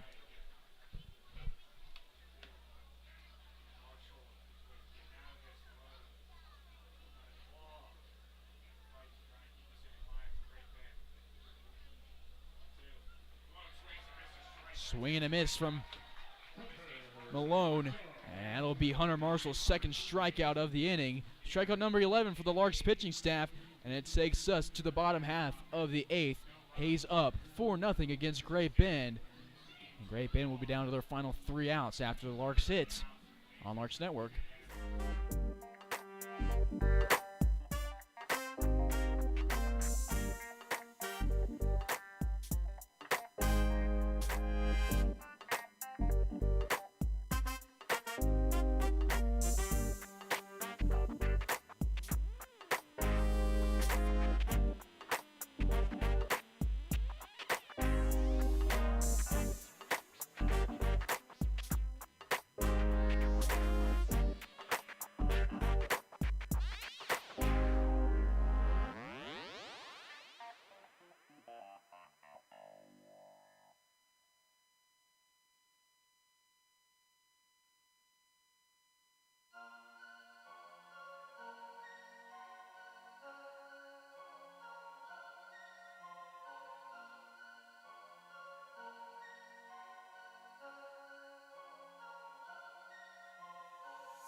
Bottom of the 8th we go. Jack Tarosian to lead it off. First pitch he sees from Braden Tower will bounce off of him.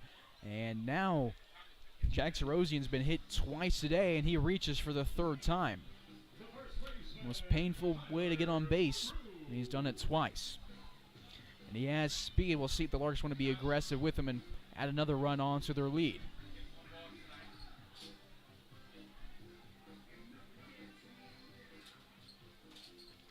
Larks have 5 hits today. They've walked twice, been hit twice, scored 4 runs, and left 4 on base.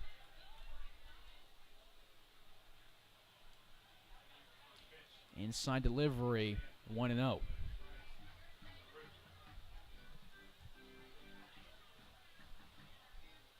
Tyler LaRue at the dish, the 6'2 junior for the Huskies at Houston Baptist. Had an on-base percentage at .350 this year. Inside, 2-0.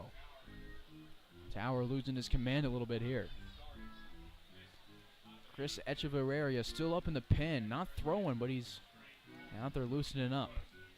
So I'm not sure if we'll bring him in for the ninth or if he's just doing his thing. 2-0 Terosian at first. He does take off. LaRue swinging. He sends it to right field. Terosian's going to have to sprint back to first. Nieves makes the catch, and the throw to first will not be in time because it was in time, but Waller couldn't make a play on it. Terosian runs 180 feet just to be safe back at first.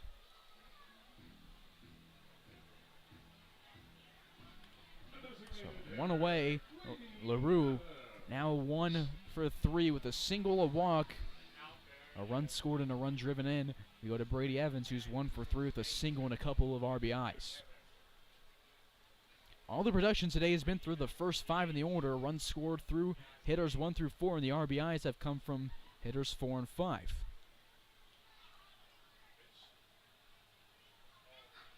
Inside delivery, called strike 1. No balls in a strike to the Murray State Aggie. Early on in the spring season at Murray State, Brady Evans committed to Northeastern State. He's going to play for the Riverhawks in the MIAA. Stay in Oklahoma.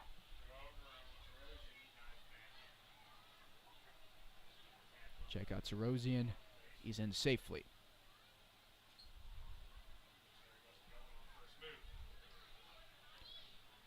Bottom of the 8th, 0-1 count, 1 away. He takes off again. The throw is pretty decent, but it's going to hop right in front of Malone, or Kreitzer, excuse me. Malone there to back it up. Jack Terosian has another stolen base. He's been aggressive today. And now has 2 today. He's been hit by a pitch twice and stolen 2 bases today. He also stole a base yesterday. 3 stolen bases for Terosian over the course of 17 innings. No balls and a strike, 1 away. Runner in scoring position, and it's a speedy one. It's Terosian at second base. Evans digs into the right-hander's batter's box looking for his second hit of the game. Ball gets away from Farlander, and breaking to third base will be Terosian. He's in standing up without a throw. Run number 5 of the day, 90 feet from home.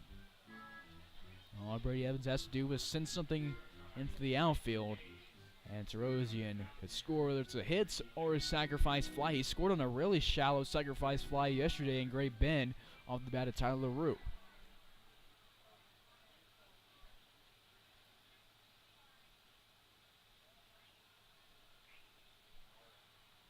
Brady Evans wants time before the 1-1 delivery from Tower comes home.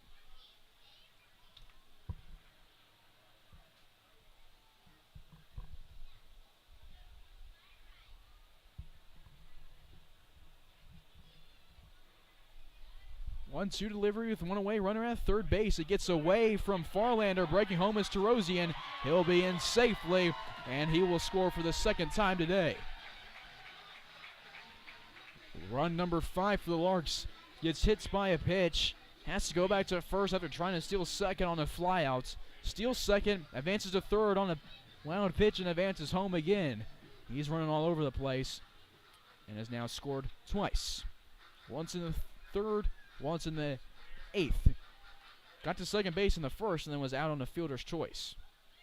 So clear the base pass, 1 away, the 2-2 delivery. Again outside, Tower really struggling. 5-0 lead for the Larks now in the bottom of the 8th, and we'll get a payoff pitch from Braden Tower. Yesterday, Jack scored a run. It was the Larks' first run of the ball game. Excuse me, third and last run of the ball game. Payoff pitch on its way from Tower. It's above the letters. Brady Evans check swings. No appeal, and he will walk and be aboard for the 3rd time today.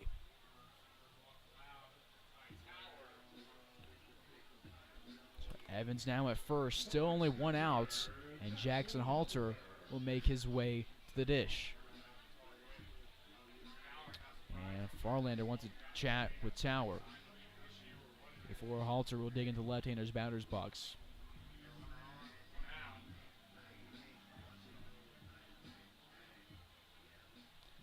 Farlander ends the meeting pretty abruptly, goes and squats back behind the dish.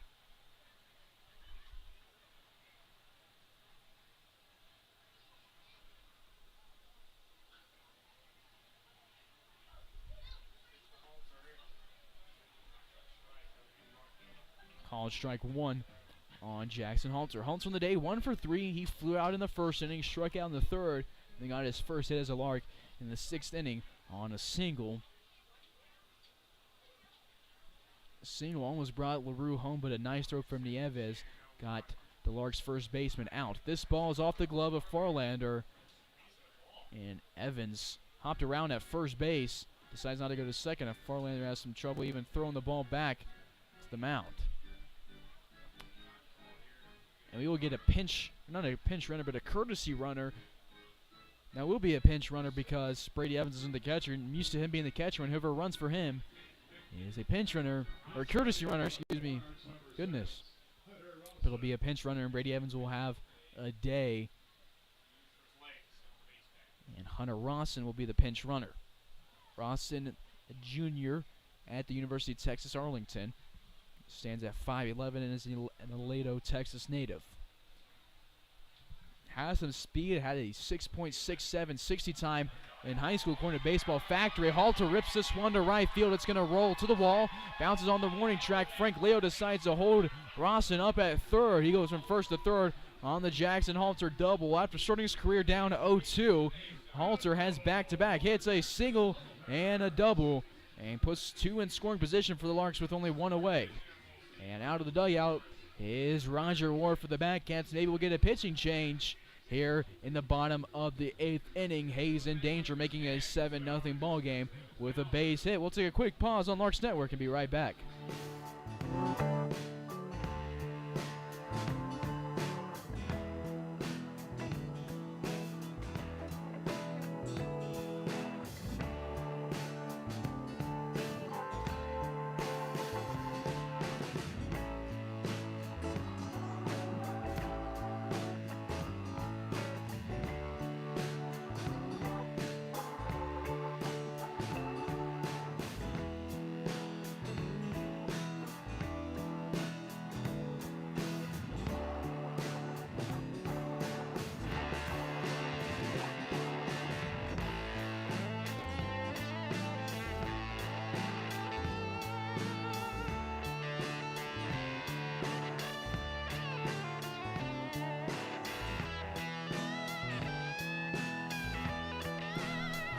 Ray Benny likes to leave Tower on the mound, even though the Larks have been doing pretty well against him. And Palmer Hutchinson will look to drive home two with Halter at second and Rawson at third. A called strike one on off speed to Hutchinson. Hutch due for a hit. He's 0 for 3 today with a couple of flyouts, one to right field, one to left, and a ground out. It's been the last out in 2 different innings today, the first and the 6th. Hutch had a hit yesterday and also picked up a walk. Swings here, unsuccessful, 0-2.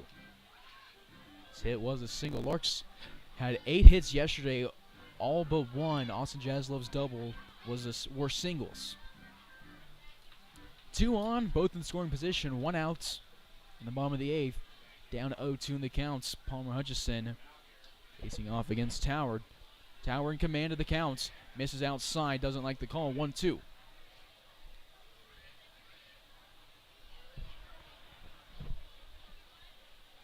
On deck is Dylan Dreiling with Leo Gemini in the hole. Bottom 3 in the Larks order, a combined 0 for 9 today. The 1-2, Hutchison swings and goes down on strikes. He's now 0 for 4.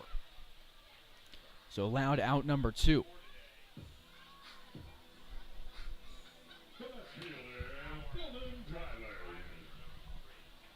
That'll bring us to Dylan Dreiling. He's 0 for 3 with a fly out, a strikeout, and a ground out.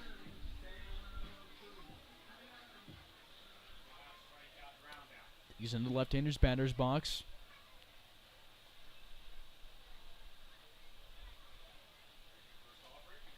First delivery in the zone, called strike 1.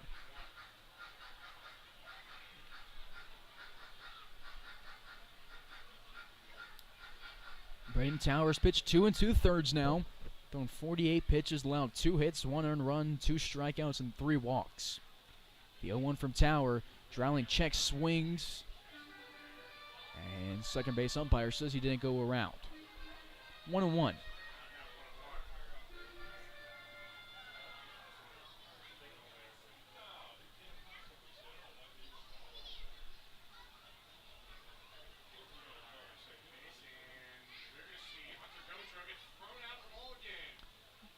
Somebody was complaining on the field. Second base umpire didn't have any patience with it, and it looks like it's going to be the third baseman, Gotro, just got tossed, and so Roger Ward's going to come out and appeal it. He didn't like that check swing call from the umpire. Ward's going to talk to him about it, talk about his third baseman being tossed.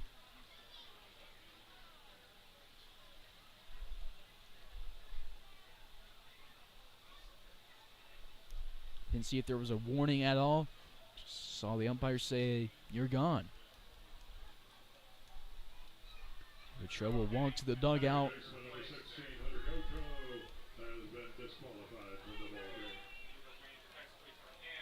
And we'll get a new third baseman. It's going to be Adam Mustow. The Hutchinson Blue Dragon will jog out to third base.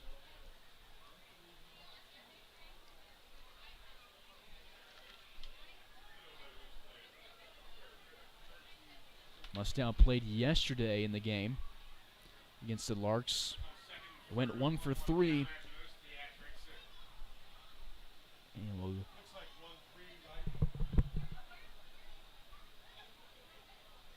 so it'll be 1-1. Still stands the count.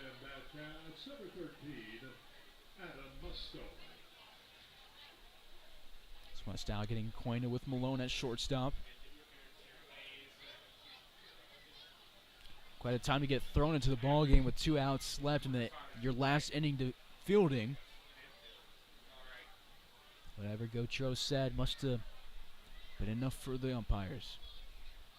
1-1, misses low, 2-1. Big gap between pitches. It was enough for Tower to get thrown off his game. Halter at second, Rawson at third, Dylan Dreiling at the dish. A 2-1 count with 2 away. In the bottom of the 8th inning. Larks scored a run already. Looking for a few more. Dreiling swings above this one. That's strike 2. 2 balls, 2 strikes. Trozien was hit by a pitch. Later came around to score on the pass ball. LaRue flew out. Evans walked, got pinch ran for by Hunter Rawson, who's at third base right now. And then Jackson Walter doubled. Paul Martinson just strike out, and that puts us at Dylan Dreiling, who just fouled one off. 2-2 count with 2 away in the bottom of the 8th. Do it for the Batcats down to their final 3 outs, down by 5 will be the bottom of the order. Howell, Kreitzer, and Nieves.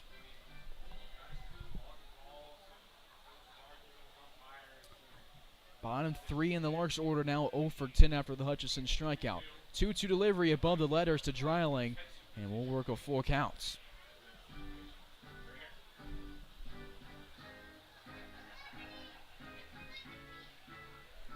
Dreiling one of 3 Tennessee Volunteers on the roster.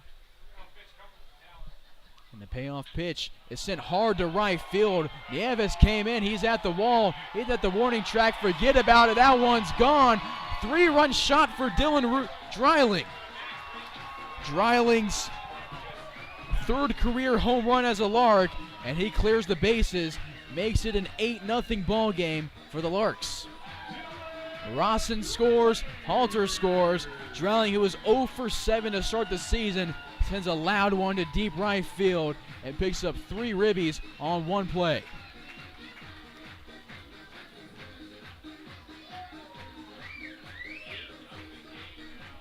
So Rawson scores his first run of the Lark as a Lark. Halter scores his first run of the Lark, and Dreiling scores career run.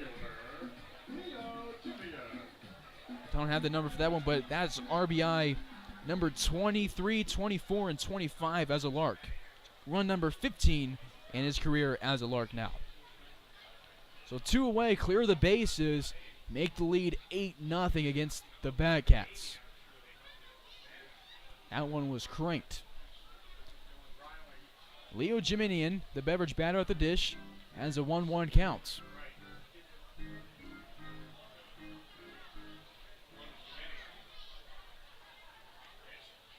One chopped it to the shortstop Malone. Jiminian's flying down the line. Malone makes the throw in time for out number 3. Larks score 4 in the 8th, 3 of them off the bat of Dylan Dreiling's home run to right field. And it takes us to the 9th inning. Larks 8, Batcat 0 here in Hayes.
Top of the 9th.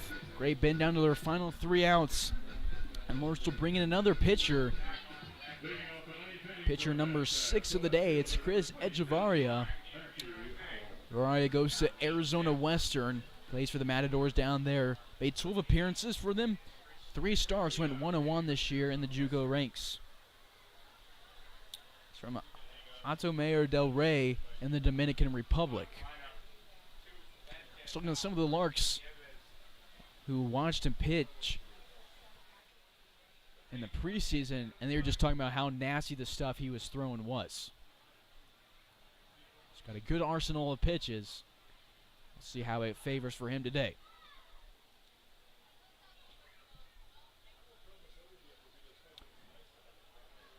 Larks up 8-0 here in the top of the 9th. It'll take a miracle for Great Bend to come back.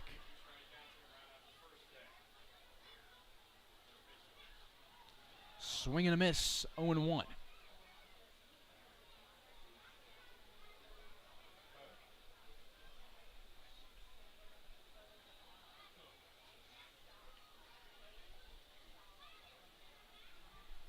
No balls, 1 strike to Matthew Howell, who's over 3 with a couple of strikeouts. 1 ball, 1 strike after the off-speed goes outside.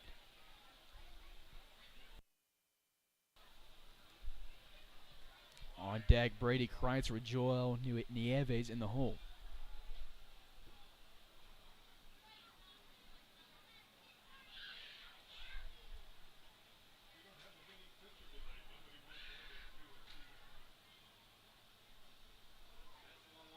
One at one. Inside corner, beautiful placement, just paints that bottom half. And we'll go 1-2. Echeverria, 5'11" righty. He's one of 4 international players on the Larks roster this summer. This one fouled off, 1-2. Howell due for a hit. It's from Northeast Texas Community College going up against another JUCO guy. Larks have a couple of guys from Arizona Western, Echeverria and Ben Ferenzi. Larks have seen quite a few guys from Arizona Western in the past. After the 1-2 goes high, 2 balls, 2 strikes. Jared Belbin is from Arizona Western, 2019 with Mason Myrie. Belbin committed to Campbell and is having a great year there. Racked up a lot of accolades and a ton of home runs there. Luke Beek is a former Arizona Western guy, and Echeverria gets his first strikeout as a Lark right there. And Howell just handed the hat trick by Echeverria. 3 strikeouts in the day. He struck out against Cam Walton twice, and then grounded out in his battle with Cade Hare, and is now striking out against Echeverria. Brady Kreitzer to the dish. Singled in the 3rd, walked in the 7th, and struck out against Walton in the 5th. 1 away. This one will miss the zone. 1 ball, no strikes. They've been down to their final 2 outs.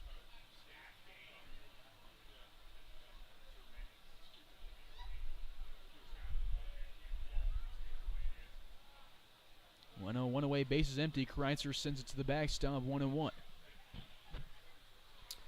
Echeverria had the highest strikeout per 9 innings rate among pitchers with 10-plus innings pitched this year at Arizona Western at 11.25. Walked 20 guys over the course of 16 innings, gave up 10 earned runs, and walked 12, gave up just 19 hits. The 1-1 paints the outside low corner. That's the 2nd time he's placed it right barely on the edge of the zone. Can't place it better than that. 1 ball, 2 strikes.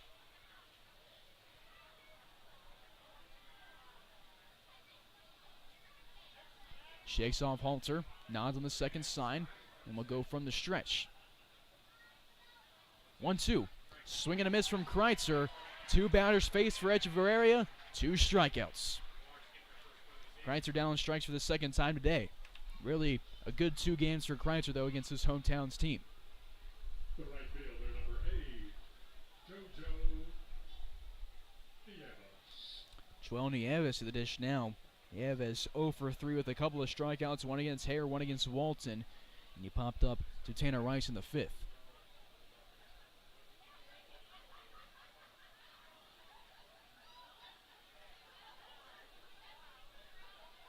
Off speed from Echeverria just over the outside part of the plate. He's really doing a nice job of hitting that outside zone. No balls in, a strike. Great Bend down to their final outs.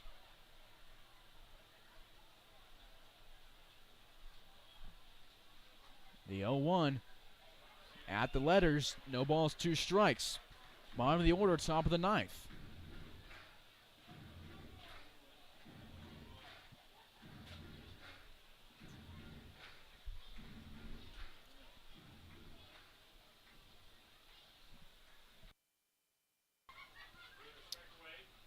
Echeverria from the stretch, the 0-2, swing and a miss.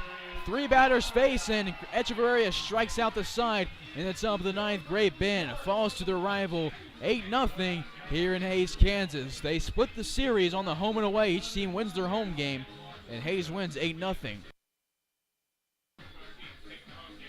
No pitcher for the Larks picked up more than 2 innings pitched, but I believe the win will go to Cam Walton. His first as a Larks. Echeverria comes in for the 9th, but save won't be given unto him. Lead 2 big. Great Bend goes 1-2-3 in the 9th. Echeverria strikes out the side. Great Bend finishes the day with just 3 hits. They walk 3 times, score 0 runs. They get shut out in Hays. They leave 8 guys on base.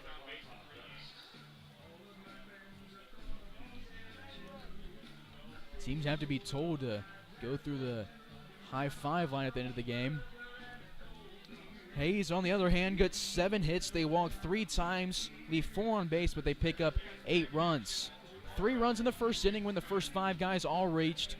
And then Dylan Dreiling, there's already one run scored in the 8th, and he sent a 3-run shot to deep right field. And that was the first home run of the season for the Larks, and the first home run of his season, his third as a Lark.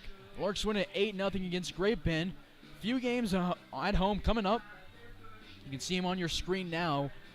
Larks will be home versus Boulder tomorrow and Sunday. First pitch at 7 p.m. for both games. You can catch it right here on Larks Network. And then Tuesday we'll be home after having Monday off against Dodge City. That rivalry reunited. First pitch at 7 p.m. again. And the Larks will go on the road. So be sure to catch the game tomorrow right here on Larks Network. Larks versus Boulder at 7 p.m. Larks win it here in Hayes. 8-0 against Great Bend. Thanks to Dylan Dreiling's 3-run home run. We'll be back tomorrow. First pitch at 7 p.m. This has been Carson Ackerman on the call. Thank you for tuning in to Larks Network. We'll see you tomorrow.